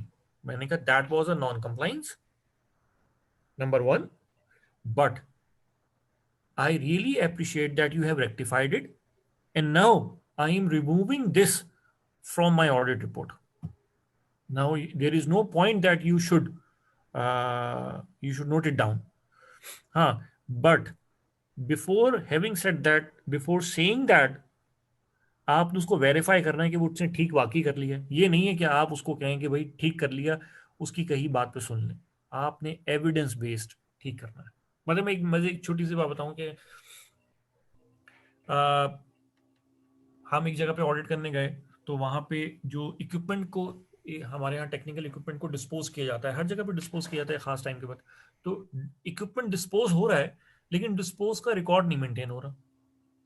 3 दिन में वो रिकॉर्ड, जब डिस्पोज हो रहा है रिकॉर्ड मेंटेन नहीं हो रहा, तो कोई मसला नहीं, उन्होंने रिकॉर्ड बता दिया कि भाई यही हुआ। रिकॉर्ड भी मेंटेन हो रहा है अनऑफिशियली, ऑफिशियली नहीं हो, फॉर्मली नहीं हो रहा। उन्होंने क्या कि एक फॉर्म बना के, रजिस्टर बना के उसको हमें बता दिया कि जब हम now we started maintaining the record. मैंने कहा ठीक है, कोई बात नहीं, it's a very good thing. अब उन्होंने जो अगर ये कहा कि भाई हमने ठीक कर ली, तो उसका क्या मतलब है? उन्होंने पहले ये बात मान ली ना कि गलती थी, और उन्होंने ठीक भी कर ली, तो आप अप्रिशिएट कर दें। अब मैंने उसको रिपोर्ट में से निकाल दिया, दैट्स इट। Okay sir. और सर ये जो फाइनल डिसीजन होता है, ये डायरेक्ट ही होता है कि सर्टिफाइड हो गया या नहीं हुआ, या टाइम देते हैं कि आप अपने प्रॉब्लम्स को हम अगर टाइम रेक्टिफाई देते कर लें? हैं, हम उस वक्त मीटिंग में डिसीजन नहीं देते। मैंने आपको पहले बताया कि हम ये कह देते हैं, और वाकईतन ऐसा है कि हमारी अथॉरिटी नहीं होती। हम अपनी ऑडिटिंग फर्म को भेज देते हैं, उनके टॉप मैनेजमेंट, वहाँ एक बोर्ड होता है जो कि डिसाइड करता है कि हाँ इन फाइंडिंग्स की बेसिस के ऊपर क्या सर्टिफिकेशन अवार्ड करनी चाहिए, नहीं करनी। गो के हमारी इनपुट की बहुत वेटेज है, गो के हमारी इनपुट की बहुत वेटेज होती है। हम अगर रिकमेंडेशन कर दें तो कोई उसको ये नहीं करेगा कि सर्टिफिकेट अवॉर्ड नहीं करेगा। हाँ, अगर हम नॉट रिकमेंडेड कर दें तो वो देखेंगे कि नॉट रिकमेंडेशन की वजह क्या थी। तो रिकमेंडेशन हमारी है, लेकिन बाज़ औक़ात ऑडिटर जो है वो बाइस्ड होता है, राइट? तो फिर ऊपर वाले लोग देख जज करते हैं कि हाँ जी, ये इसने कहीं गलत जजमेंट तो नहीं दी है। ये ऐसे ही है ना, जैसे कि सुप्रीम कोर्ट की कोई जजमेंट आती है तो there is a supreme judicial council also, आप Yes, sir. उसकी डिसीजन को उधर पर चैलेंज कर सकते हैं। तो supreme judicial council is above the supreme court, although the supreme judicial council is consist of the members from the supreme court. Same here. चलूं आगे? जी क्लियर सर। हो गया बात आपको? Yes sir, clear. Thank okay, you sir. अच्छा जी। जी Hasan, do you have any question Hasan? Yes sir, ये एविडेंस से रिलेटेड पूछना था कि जो एविडेंस फिजिकली होता है, जो सिर्फ फिजिकली वेरीफाई हो सकता है और सिर्फ टेम्परेली हो, कि उसके बाद वो खत्म हो जाए। मसलन मतलब काफी ऐसे डॉक्यूमेंट्स होते हैं जो फिर डिस्कार्ड हो जाते हैं, या नहीं, ऐसा नहीं हो सकता। डिस्कार्ड क्या मतलब? अगर मैं इसकी एग्जांपल दे देता हूँ कि फॉर एग्जांपल मैंने अपने ऑफिस से बाहर कोई इक्विपमेंट लेके जाना है, ठीक है, वर्कशॉप पे लेके जाना है, मतलब मेंटेनेंस पे लेके जाना है। अब मैं उसको वापस भी ले आया इक्विपमेंट को, तो वो जो मेरा पास था जिसके ऊपर मैं इक्विपमेंट को बाहर लेके गया और इक्विपमेंट को अंदर लेकर आया, वो तो कंज्यूम हो गया। But it does not mean कि अगर जी वो डॉक्यूमेंट उसके ऊपर प्रोसेसिंग कंप्लीट हो गई है तो I should shred that document. No, I should maintain that record. सही है। ठीक है, आपने चीज खरीदी, आपने उसको पैसे दे दिए, बिल आपको मिल गया, अब आप बिल फेंक नहीं देंगे फौरन। उस बिल का वो जो ट्रांजैक्शन है उसकी लाइफ खत्म हो गई, but you have to retain that document. आपको डॉक्यूमेंट को रिटेन करना है भाई, यही तो रिकॉर्ड सर है। लेट्स सपोज अगर वो डॉक्यूमेंट डिस्कार्ड हो जाता है, कैसे फिर डिस्कार्ड हो हमारे जाता पास है? किस तरह के नहीं, एविडेंस हो? बिल्कुल। मैं अच्छा, उस डिस्कार्ड के लिए जरूरी क्या है मैं आपको उसकी वजह बता देता हूँ। देयर डिस्कार्ड हो जाता है, there is a policy which we call data retention policy. Data retention policy ये होती है कि हर ऑफिस के अंदर ये लिखा हुआ होता है कि इस डॉक्यूमेंट को कितने अरसे तक रिटेन रखना है। टेलीकॉम सेक्टर है, आपकी 90 दिन का रिकॉर्ड मौजूद है उनके पास। हाँ, अब अगर किसी कॉल का रिकॉर्ड 90 दिन के बाद भी रहता है, उस पर इतना ऑब्जेक्शन नहीं होगा। लेकिन किसी ट्रांजेक्शन का रिकॉर्ड 90 दिन से पहले खत्म कर दिया जाता है तो ये तो स्ट्रेट फॉरवर्ड नॉन कंप्लायंस है। अब हम सही है। इसको नहीं पकड़ेंगे कि श्रेड हुआ, अब हम पहले ये देखेंगे कि श्रेड किया किसने। ये तो यहाँ तो कंप्लायंस, यहाँ अब देखो, अब क्या हुआ, मैंने आपसे डॉक्यूमेंट मांगा, आपने कहा डॉक्यूमेंट तो है ही नहीं। फिर मैं आपसे कहूंगा अच्छा रिटेंशन पॉलिसी क्या है, वो है 90 डेज की, 50 डेज में वो एक्सपायर हो गया। इसका क्या मतलब है? आप कंप्लायंस टेस्ट फेल कर गए। अब इसका क्या मतलब है? मेरे जहन में डाउट आ गया। अब मैं क्या करूंगा? सब इस ट्रांसक्रिप्ट टेस्ट करूंगा। मैं आपसे कहूंगा अच्छा यार 2-3 जरा और तो ट्रांजेक्शन लाओ सिमिलर। ठीक है ना? तो फिर मैं आपसे पूछूंगा अच्छा जी अगर जी वो दो, अगर उनके रिकॉर्ड हैं तो फिर इसका रिकॉर्ड क्यों नहीं है? ये तो और शक यकीन में बदल जाएगा कि हाँ कि अब तो इसमें कोई है ही इशू लाजमी। सही है। ओके, अच्छा सर, और आप ऑडिटर का काम सिर्फ फाइंडिंग्स करना है सर, तो ऑडिटर का काम रिकमेंड करना भी और फिर उस पर फॉलोअप लेना भी तो होता है ना? हाँ फॉलो अप लेना है, बिल्कुल है। अगर एक सर्टिफिकेशन ऑडिट है, अच्छा अब मजे की बात, आप खुदा ना खास्ता कोई स्टूडेंट एग्जाम में फेल हो जाता है, उसको ज्यादा फिक्र होनी चाहिए टीचर को स्टूडेंट को? या टीचर को? स्टूडेंट को। गुड, यही आपके सवाल का जवाब है। पढ़ना स्टूडेंट ने, टीचर ने। सही है, स्टूडेंट को। करेक्टिव एक्शन किसने लेना है? स्टूडेंट को। करेक्टिव एक्शन आप ले लेंगे तो किसको चेक कराएंगे? टीचर को। अब मैं तो नहीं टीचर भागूंगा को। भाई ऐसा मुझे दिखा दे क्या पढ़ा क्या नहीं पढ़ा। पेपर मैंने थोड़ी देना है, आपने देना है। हाँ कोई मसला है तो मुझे बताएं, अगर आपने क्लियर कर लिया तो मुझे दिखा दें, पेपर कर लिया तो मुझे दोबारा दिखा दें, मैं उसको क्लोज कर दूंगा। ऑडिटर पीछे नहीं भागता। फॉलो अप करने का मतलब ये नहीं है कि ऑडिटर फॉलो करे ऑडिटी को, और फॉलो अप का मतलब ये होता है कि ऑडिटी फॉलो करे, करेक्टिव एक्शन ले, और फिर ऑडिटर को अप्रोच करे और कहे कि भाई मैंने करेक्शन कर ली है, आप आके देख लें, इसको क्लोज कर दें। तो जो ऑडिट ऑब्जेक्शन हम रेज करते हैं, आपका काम है कि उसके ऊपर करेक्टिव एक्शन लें, और फिर आप ही का काम है कि मुझसे आके क्लोज करवाएं। तो ये नहीं है कि मैं करेक्शन करूं, मैं कहूं हसन भाई अच्छा यार वो बड़ा मैंने ऑब्जेक्शन रेज की थी तो क्या हुआ, उस पर फॉलो अप ले लिया? नो भाई, we don't have that time. No, neither I don't have the time nor I don't do have the mandate. मेरा तो ये काम ही नहीं है। इसका मतलब मैं तो बहुत ही फारिग हूँ और मैं ऑडिटर ही नहीं हूँ। ठीक है, तो फॉलो अप का मतलब आपने फॉलो करना है, मैंने नहीं करना। ठीक है, सही सर। मैंने नहीं पूछना आपसे, आपने मुझे बताना है। बड़ा लेकिन फर्क सर है इसमें। काफी डिपार्टमेंट्स ऐसे होते हैं जो खुद तो नहीं अप्रोच करते, हम लोग को ही करना पड़ता है एज एन ऑडिटर। वो इंटरनल ऑडिटर होते हैं, वो करते हैं। इंटरनल ऑडिटर को फॉलो अप करना पड़ता है। यस, मैं अच्छा। एक्सटर्नल ऑडिट की बात कर रहा हूँ। इंटरनल ऑडिटर को फॉलो अप रखना पड़ता है, इंटरनल ऑडिटर को पुश करना पड़ता है। क्यों? इंटरनल ऑडिटर जो है वो तो ऑर्गेनाइजेशन का एम्प्लॉय है, उसका तो काम ही यही है। क्यों? कल को ऑडिट होगा, ऑब्जेक्शन रेज होगा, तो किस पे बात आएगी? इंटरनल ऑडिटर पे। तुमने क्यों रेज नहीं किया था और तुमने इसको करेक्ट क्यों नहीं करवाया? उसका तो जॉब जेडी यही है। जी।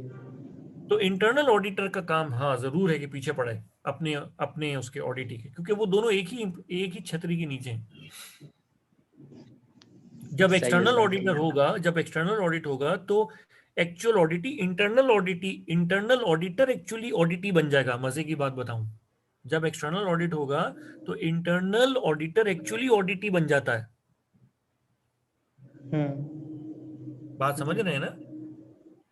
जी सर। जी।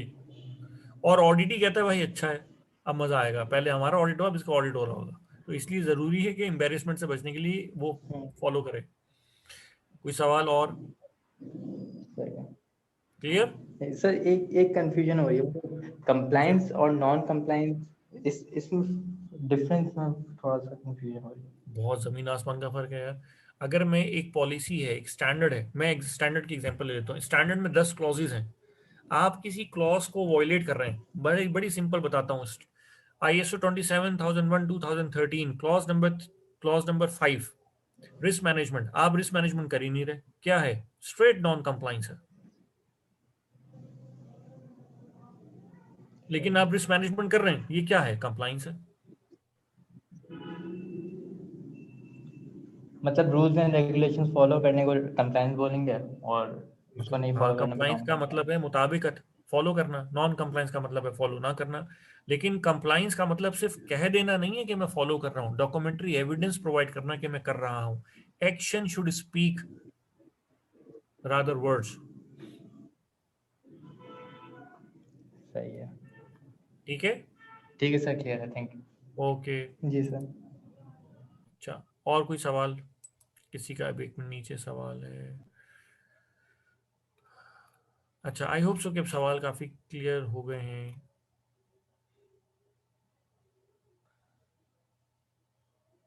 ये जिसके सवाल क्लियर हो गए वो फाइनली अपना रेज हैंड जो है वो कैंसिल कर दें, ताकि मुझे क्लियर हो जाए, कोई सवाल नहीं रह गया please. Mutahir Wajad, please update your status. जी अजीज, एनी क्वेश्चन? अजीज पूछो।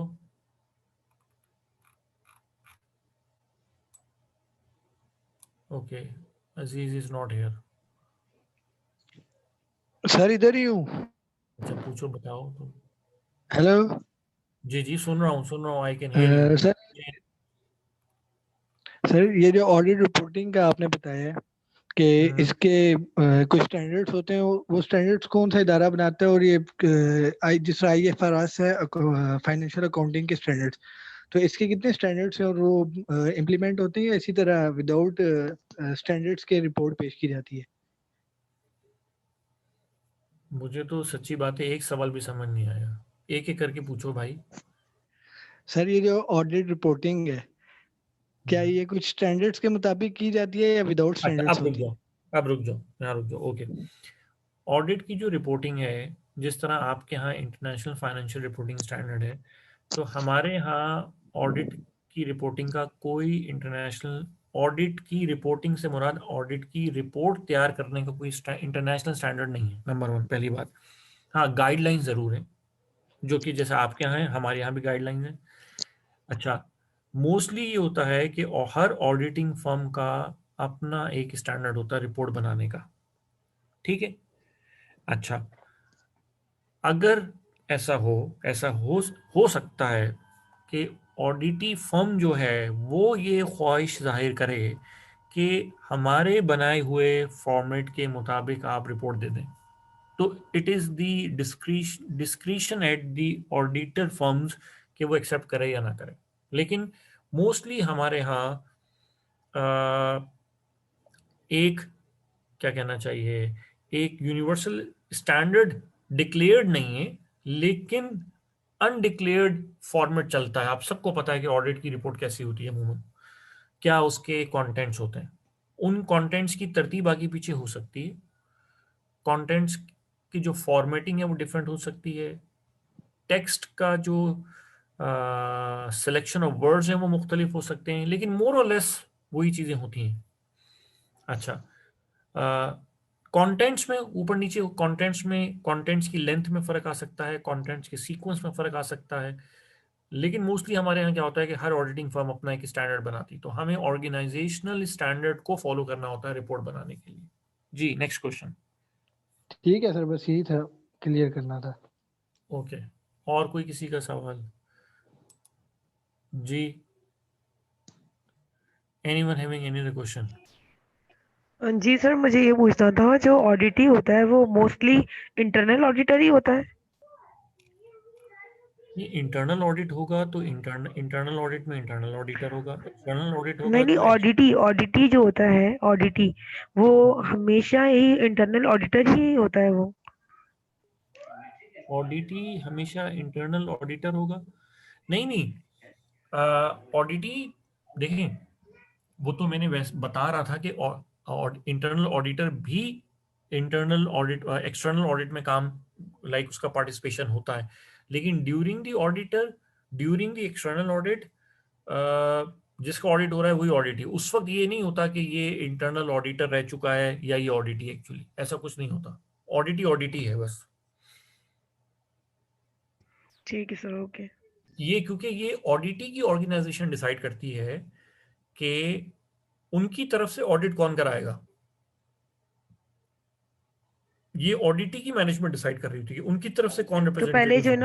पहले जो ना इंटरनल ऑडिटर जो है ना अलग पहले ऑडिट कर लेते हैं, वो अलग होते हैं, और ऑडिटी बाद में अलग होता है? नहीं, डिपेंड करता है, बाजुकात अक्सर ये होता है कि इंटरनल ऑडिटर और इंटरनल ऑडिट ने जिसका ऑडिट किया है, उन दोनों की कंपोजिट टीम बना दी जाती है।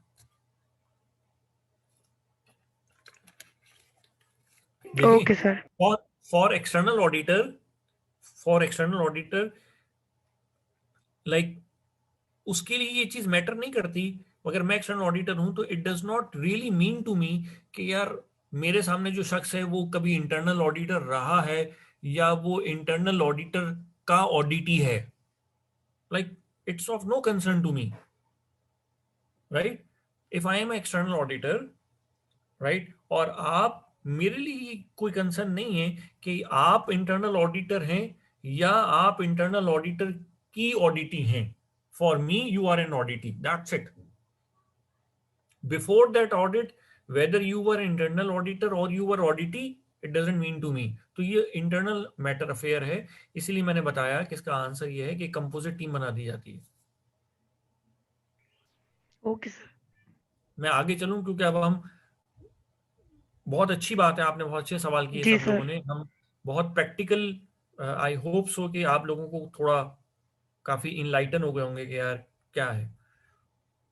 और ये कुछ अगर हम फिजिकल क्लास में होते तो शायद मैं आप लोगों से कुछ एक्सरसाइज भी करा लेता, लेकिन आई होप सो कि अब आप लोगों को कुछ को क्लियर हो गया होगा। तो kindly just for the sake कि कुछ क्लियर हुआ, हम कोर्स के स्कोप से काफी आगे चले गए, टेक्निकली काफ़ी ज़्यादा अच्छी डिस्कशन, हेल्दी डिस्कशन हो गई है। तो इसके अलावा कोई चीज़ है तो मुझे बताएं यार। मुझसे ये जो है ना मुताहिर वर्बली पूछा करो सवाल, ये जो है ना रिटर्न में मुझे विंडो बार चेंज करनी पड़ती है एंड इट रियली बॉदर्स मी।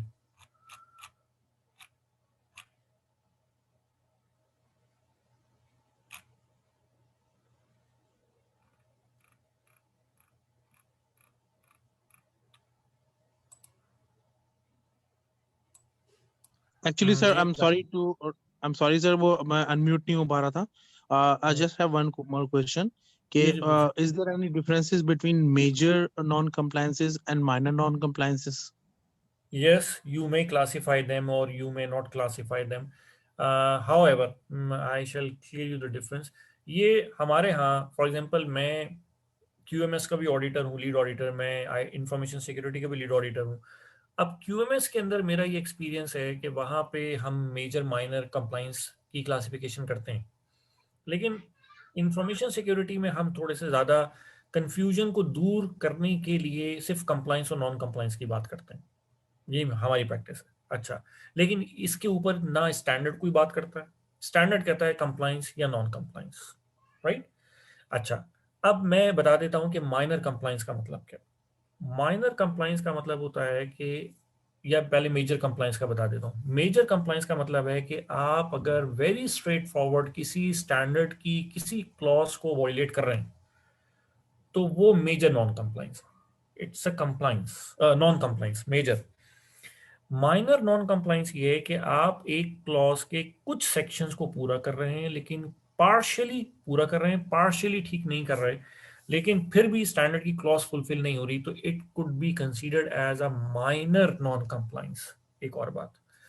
अच्छा, दूसरी बात यह है कि इफ यू सी कि भाई एक गलती ऑर्गेनाइजेशन में मल्टीपल डिपार्टमेंट्स में हो रही है, एक छोटी गलती डिपार्टमेंट मुख्तलिफ डिपार्टमेंट्स में हो रही है, mean the frequency of a there is a high frequency of a minor problem, तो you would consider as major non compliance. क्यों? गलती छोटी है लेकिन इज्तमाही तौर पे हो रही है, तो मेजर नॉन कंप्लाइंस। तीसरी बात, अगर कोई माइनर नॉन कंप्लाइंस रिपीटिटिवली अकर हो रही है, मल्टीपल अकरेंसेज हैं, reoccurrence है, I should say reoccurrence of a minor non-compliance is actually a major non-compliance. Clear हुआ मुताहिर? जी सर, बिल्कुल, very clear, thank you. Okay जी, ऑप्टिमम टेक जी बताएं। ये हेलो कौन है सर। Optimum tech? सर मैं एनी बात कर रही हूँ। एक्चुअली आज आउट ऑफ मतलब घर से बाहर लेक्चर ले रही हूँ, इसलिए थोड़ा आईडी चेंज हो गया है। ये तो कंपनी का नाम है यार। सर जी ये सॉफ्टवेयर हाउस का ही है, वो उसी का आईडी यूज हो रहा था मेरा, मतलब मैं ओके, घर पे नहीं हूँ इसलिए। अच्छा अच्छा, ओके अच्छा ओके सर। ओके ओके, जी जी बताइए। अच्छा सर, मेरा क्वेश्चन ये था, मैंने अभी आपको लिख कर भी पूछा था कि अभी अगर जो ऑडिटर है उसके पास कोई, लाइक आपने बोला था ना कि ऑडिटर अपने रिव्यूज नहीं दे सकता लास्ट पे, उसका काम है खाली चेक करना, रिव्यू और वो से मुराद बोलेगा क्या हमें, है? मीन्स कि वो हमें ये नहीं बता सकता कि आप काम कैसे कर रहे हैं या उसको कैसे बेहतर कर सकते हैं। नहीं, मैंने ये मतलब कहा है ऑडिटर कि अपना ओपिनियन दे सकता है सर लेकिन किसी भी। प्रोसीजरल इंफॉर्मेशन नहीं देगा। मैं इसकी एग्जांपल बताता हूँ। मैं आपसे कहूँ कि यार आप अपना एंटीवायरस अपडेट कर लें, लेकिन but I should not tell you कि यार अपना अपडेट लाइसेंस जो है वो आपने कहा कैसे अपडेट करना है। ठीक है, आपकी फायरवॉल कॉन्फ़िगर नहीं है, मैं आपको ये कह सकता हूँ कि यार अपनी फायरवॉल को कॉन्फ़िगर करो, but I should not tell you that how you should configure your firewall. This is what I am saying. I या शुड टेल यू कि कौन से कंट्रोल्स ले लो। Okay okay Again, sir. this is not my job. I may propose in a very good faith. I may propose, but I may not propose to you that how you actually going to enforce those controls. I जी should not give you any implementation guidance. That's what I'm saying. जी sir, ठीक How हो का गया। जवाब नहीं दूंगा मैं, ना मुझे देना चाहिए। I am a facilitator, I am not a implementation consultant. एक और बात बता दूं, अगर कोई ऑडिटर अगर एज एन ऑडिटर आप किसी को, आप एक प्रोफेशनल ऑडिटर हैं और मैं पार्ट टाइम में कंसल्टेंसी देना शुरू कर दूं और ये डिस्क्लोज हो जाए कहीं, तो मेरा लाइसेंस कैंसिल हो सकता है। आई एम टेल, ये मतलब सर ये जरूरी। मैं इंटरप्ट कर रही हूँ, सॉरी सर, लेकिन मैंने तो ये देखा है, मींस के हमारे ब्रांच में मतलब 3 days के ऑडिट के बाद फिर एक ऑडिट रिव्यू की एक मीटिंग होती है, हार्डली कोई 1 hour की होती है सर। उसमें वो हमें ये नहीं, मतलब वो हमें खुद बता रहे होते हैं कि आप अगर काम को ऐसे नहीं ऐसे मैनेज करें तो ये ठीक हो सकता है, ये हो सकता है। तो सर वो ओपिनियन में नहीं आ रहा, मतलब वो इस चीज में नहीं आ रहा कि वो हमें गाइड भी कर रहे हैं। दोबारा बोलें। सर मतलब हमारी ब्रांच में जब ऑडिट होता है, ठीक है, 3 दिन के आप बाद कोई ऑडिट स्पेसिफिक खत्म। प्रॉब्लम पूछ लो ना मुझसे, ताकि मैं उसका जी जवाब जाते बेटा दे दूंगा। सर मैं वही बता रही हूँ ना कि जैसे अभी आपने ओपिनियन का बोला, वो हमें गाइड कर सकते हैं ना, मतलब कि आप ये काम ऐसे नहीं ऐसे लेके चल रहे हो तो हाँ ज्यादा बेटर बिल्कुल। करोगे। हाँ मतलब मैं कह दूं कि यार आप अपनी डाटा की सिक्योरिटी आपने करनी है तो यार इंक्रिप्शन यूज कर लो, ठीक है। लेकिन अब ओके आप ओके मुझसे अगला सवाल पूछो कि कौन सी इंक्रिप्शन यूज करूं। नो। ठीक है। और सर एक और बात बताइएगा, जब हम किसी भी क्यों? कंपनी का ऑडिट एक और कर रहे बात, हैं। एक और बात, अगर मैं आपको ये बता दूं कि अच्छा मुझे पता है कौन सी इंक्रिप्शन यूज करूं, मैं बता दूं, कल को आप कहेंगे अच्छा इसको कैसे इंप्लीमेंट करूं, तो मैं तो अपने फोकस से कहीं और जा रहा हूं ना। मैं कंसल्टेंसी तो देने नहीं आया यहाँ पे। ठीक है। और सर एक और बात बताइएगा, अगर हम किसी भी कंपनी या किसी भी मतलब डिपार्टमेंट को ऑडिट करने जा रहे हैं, तो उससे पहले हमें उसके लिए थोड़ा सा नाउ हाउ लेना पड़ेगा, उसका एक जनरल ओवरव्यू लेना पड़ेगा कि ये बेस किस पे कर रहा है, इनका नेचर ऑफ वर्किंग क्या है, वो सारा हाँ उसके बिल्कुल बाद हम बिल्कुल। शुरू करेंगे। जी बिल्कुल बिल्कुल, you must have some domain knowledge, आपको डोमेन नॉलेज भी होना चाहिए, मतलब जिस सेक्टर में वो ऑर्गेनाइजेशन है उस डोमेन का भी नॉलेज हो, प्लस उस ऑर्गेनाइजेशन के बारे में भी बताओ कुछ। और अगर आप चाहें तो you may ask through proper channel you may ask their top management to provide you some basic information, including policies and SOPs, or even the past audit report if you may desire to, or you may even visit them before actual audit session. Yes, you can do it. Okay हो गया sir, thank These you. are the modalities which have to be decided between auditor and auditee. जी sir ठीक हो गया, thank you sir. Okay, right जी, any other question? जी वजाहत पूछो यार, सवाल पूछे।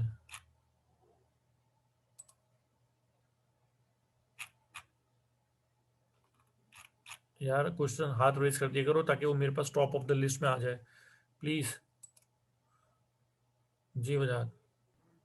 जी सर, वो मैंने पूछना है सर, जो इंटरनल ऑडिट होते हैं उसकी रेंज क्या होती है, वो कौन से ऑडिट्स होते हैं which can not take place internally, मतलब जैसे सर्टिफिकेशन ऑडिट होता है वो तो हम इंटरनल नहीं कर सकते ना, और फॉरेंसिक ऑडिट वगैरह। नहीं, क्यों नहीं कर सकते? हम सर्टिफिकेशन, एक्सटर्नल सर्टिफिकेशन ऑडिट से पहले इंटरनल ऑडिट कर सकते हैं। बिल्कुल, इंटरनल ऑडिट का मतलब ये है कि हम किसी एक्सटर्नल ऑडिट के लिए प्रिपरेशन देख रहे हैं, तो ये किसने कह दिया कि हम नहीं कर सकते? बिल्कुल कर सकते हैं। हाँ, इंटरनल ऑडिट का ये मतलब नहीं है कि हमने खुद ही सर्टिफिकेशन डिक्लेयर कर दी और हम एक्सटर्नल ऑडिट कहें भाई अब हमें तुम्हारी जरूरत नहीं है, हमने क्या हम सर्टिफाई हो गए। नो, ऐसा नहीं हो सकता। और दूसरा, पहला सवाल क्या पूछा था? कि इंटरनल ऑडिट की रेंज क्या होती है, मतलब वो विद इन ऑर्गेनाइजेशन नहीं एप्लीकेबल होता है ना। हाँ, स्कोप उसके, हम range is not a correct word, लेकिन यस स्कोप उसका ऑर्गेनाइजेशन के अंदर तक, yes. Okay sir, thank you. अच्छा जी। जी जी बाबर।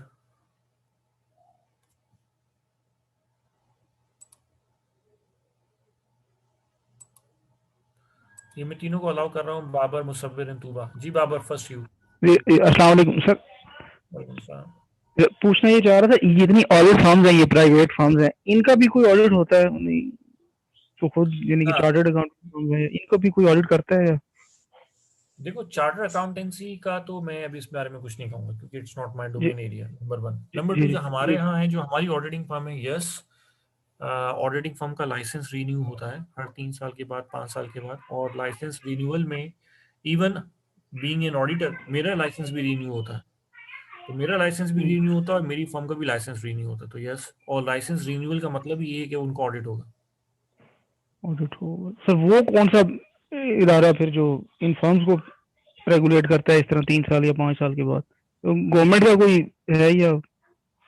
ये इंटरनेशनल ही है, मतलब ISO 27001 जो है वो बेसिकली अगर उसका हम स्टैंडर्ड की बात करें, इंफॉर्मेशन सिक्योरिटी की टू बी वेरी स्पेसिफिक बात कर रहा हूँ, जी तो उस जी जी। केस में यूके का डिपार्टमेंट, उसका नाम है यूकैस, UKAS। यूकेएस, ठीक है ठीक है ठीक है, और कोई जी सवाल? सर एक चीज और थी। अभी जितने गवर्नमेंट के जो इदारे हैं, मतलब ये स्पेशली आपसे, मतलब आपके एक्सपीरियंस के मुताबिक कि ये इंटरनेशनल सिस्टम, ये जो IAS ऑडिट है, आया ये किसी गवर्नमेंट इदारे का आपने ऑडिट किया, फाइनेंशियल हो या फाइनेंशियल तो नहीं, खैर आप ये IAS से रिलेटेड ही, जो गवर्नमेंट के, स्पेशली जो गवर्नमेंट के सर, जिसमें ये ऑडिटर जनरल को ले सकते हैं आप, या मैं समझ गया बात, पब्लिक सेक्टर की बात कर रहा हूँ ना। हाँ जी, पब्लिक सेक्टर की ना, तो क्या आया इसमें ये जो IF, ये कहीं पे है, इम्प्लीमेंटेशन है इसका? मैं बता देता हूँ। इसमें बेसिकली जो इंटरनेशनल सिस्टम, इंटरनेशनल क्या कहना चाहिए, इंटरनेशनल सिस्टम तो नहीं है, ये इंफॉर्मेशन सिस्टम है, पहली बात। इंफॉर्मेशन जी। दूसरी बात ये कि अगर चाहे गवर्नमेंट चाहे तो ये पहले अपनी वॉइस पीछे बैकग्राउंड में चेक कर लो। ये अगर चाहे तो वो लाइक क्या कहना चाहिए, ऑडिट करा सकती है, बिल्कुल करा सकती है, और सर्टिफिकेशन हो सकती है, बिल्कुल हो सकती है। अगर किसी गवर्नमेंट, कोई गवर्नमेंट इदारा ये चाहे कि हम सर्टिफाइड हो जाएं, तो बिल्कुल करा सकते हैं, जी बिल्कुल करा सकते हैं। जी और ठीक इंटरेस्टिंग बात ये है कि जी सर। ख़ास तौर पे मैं ये कहूँगा कि मैं इसकी मिसाल दे देता हूँ, जिस तरह utility stores corporation of Pakistan है। जी सर। वैसे तो गवर्नमेंट का काम बिजनेस करना नहीं है, पहली बात, गवर्नमेंट का काम ही रेगुलेटर है। लेकिन अगर गवर्नमेंट के कुछ इदारे ऐसे हैं जो कि मॉनिटरी रेवेन्यू जनरेशन कर रहे हैं, for example to some extent, जैसे स्टील मिल है, मैं हम एग्जांपल ले लेते हैं, अब वो जी प्रोडक्शन कर रही है, राइट? जी अब वो अगर कहती है कि भाई मैं QMS सर्टिफाइड होना चाहती हूँ, they should not even think to make a decision, they should go for it. क्यों? अगर कोई गवर्नमेंट इदारा प्रोडक्शन कर रहा है, तो एक्सपोर्ट बढ़ाने के लिए आपको डेफिनेटली अपना ऑडिट कराना है। आप, अच्छा मैं इसकी एक और एग्जांपल दे देता हूँ। हम इज्यूम कर लेते हैं, मैं अभी सिर्फ पब्लिक सेक्टर की बात कर रहा हूँ, पाकिस्तान का एक जी इदारा है, सर। उसका नाम है पाकिस्तान सॉफ्टवेयर एक्सपोर्ट बोर्ड, जिसका काम है सॉफ्टवेयर को, एक्सपोर्ट्स को बढ़ाना। अब फॉर एग्जांपल पंजाब गवर्नमेंट का एक इदारा है PITB, Pakistan information technology board, जो कि जी सॉफ्टवेयर सर। डेवलपमेंट कर रहा है। अगर वो अपनी इदारे को सर्टिफाइड करा लेता है, तो वो दुनिया भर में जहां चाहे एक्सपोर्ट्स करे, लोग उसकी बात को मानेंगे। एक तो वो गवर्नमेंट है, प्लस वो सर्टिफाइड है, तो चार चांद लगे। इंटरनेशनली ठीक हो। बिल्कुल ठीक बिल्कुल। ठीक आप किस इदारे में हो?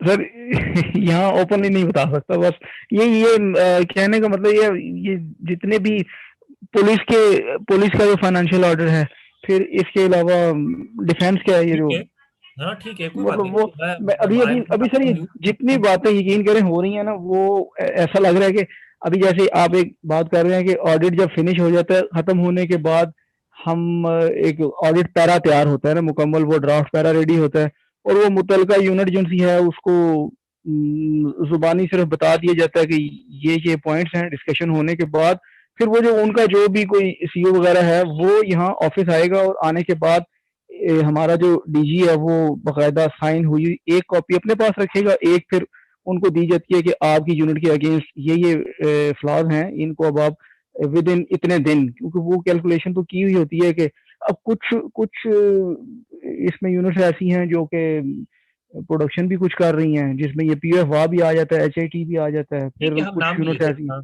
जी सर, मैं मतलब कहना ही चाह रहा हूँ कि ये बहुत डिफरेंट हो रहा है ना, बहुत अगर हम थोड़ा समझने में मुझे थोड़ी बड़ी काफी देर लगी है। ये जो प्राइवेट फर्म्स हैं या जो ऑडिट फर्म्स हैं, वो किस तरह काम कर रही हैं, और गवर्नमेंट को मीन दैट ये ऑडिटर जनरल ऑफ पाकिस्तान के अंडर आते हैं, और एक रिपोर्ट जो कि 1 साल के बाद तैयार होती है ऑल ओवर पाकिस्तान, जो कि मिनिस्ट्री ऑफ डिफेंस से बजट ले रहे हैं, उनका ऑडिट कंप्लीट होता है। लेकिन वो कैसे होता है, वो ऑडिटर के कहने पे नहीं होता। वो आप समझ सकते हैं, हाँ, ऑडिटर काम करके वो आ जाता है, रिपोर्ट सबमिट हो गई, और उसके बाद DG जाने और फिर उनकी कमांड जाने वो आपस में क्या तय करते हैं, और फिर एक रिपोर्ट पब्लिश होती है। देखिए एक बात ये कि वो बात ठीक है आपकी, वो फाइनेंशियल ऑडिट है। मैं जी सर। अच्छा, मैं इस चीज को हम थोड़ा सा टाइम की वहाँ पे शॉर्टेज है, मैं भी कट डाउन कर देता जी हूँ। जो जी मैंने समझाया वो समझ आ गया? सर, वो बहुत बेहतरीन समझ आया, और सुन के अंदर अच्छा लगे कि इस तरह का ऑडिट होता है, जो चल रहा है, जो ये ऑडिट फॉर्म्स वगैरह कर रही हैं। होना ही अल्लाह चाहिए। करे कि ये आईएएस वाला सिलसिला अगर इधर भी हो। यहाँ तो ऑडिट करने के लिए जाएं तो वो बड़े बड़े रजिस्टर लॉग बुक होते हैं जो सामने रख देते हैं, और जब अभी पहले बात हो रही थी कि ऑडिटर खुद नहीं कंप्यूटर में जाके उसको ढूंढेगा कि जी ये चीज मुझे चाहिए या आप लोग अपनी वो ये दुनिया डिटेल कर लाएं सकते उस, लेकिन यहाँ पे ये होता है कि वो दे देते हैं और खुद ही ढूंढें, और जो कुछ आपको हैं। लोकेट मिल गया तो ठीक है, नहीं मिला तो ठीक है, नहीं वो नहीं भी नहीं, आपकी। पे टाइम का जाया होता है। Personally I don't like it, मतलब पर्सनली पूछें प्रोफेशनली पूछें तो I do not agree with that. लेकिन यस, टू सम एक्सटेंट अगर कुछ सिचुएशन ऐसी है वो फॉरेंसिक ऑडिट का है तो फिर हम कर सकते हैं। यस, ये जी अगेन सर, ठीक। It's another matter. ओके जी, थैंक यू वेरी मच। इसके अलावा time is running up. Musawir, I will take your question. Tooba आपका, उसके बाद फिर I will finish up. It's a good sign. You people taking interest, and I wish कि हम लोग like on class आमने सामने ले रहे होते तो ज्यादा इंटरेस्टिंग होती चीजें। Anyhow, जी कैरी ऑन प्लीज। बाकी जो क्लास है वो मेरी कल है, कल इंशाल्लाह हम बात करेंगे। अभी सवाल मैं ले लूँ, 2 सवाल बस। जी Musawir, Musawir, you have any question? Okay, जी बासिम। जी सर। ओके बासिम, बाकी नेक्स्ट क्लास कल होगी इंशाल्लाह। और जिन लोगों के सवाल अगर आज रह गए, मैंने उनको अनम्यूट किया, लेकिन probably they are not here, तो फिर बाकी जिन लोगों के सवाल रह गए वो कल मुझसे पूछ लीजिएगा। अभी बस ये है, एक मैं ले अल्लाह लेता हाफिज हूँ। Sir. Raja Uzair, any question? Okay, चलें ठीक है बासिम, इंशाल्लाह कल ओके सी यू सर, अल्लाह टुमारो। हाफिज। अल्लाह हाफिज, अल्लाह हाफिज।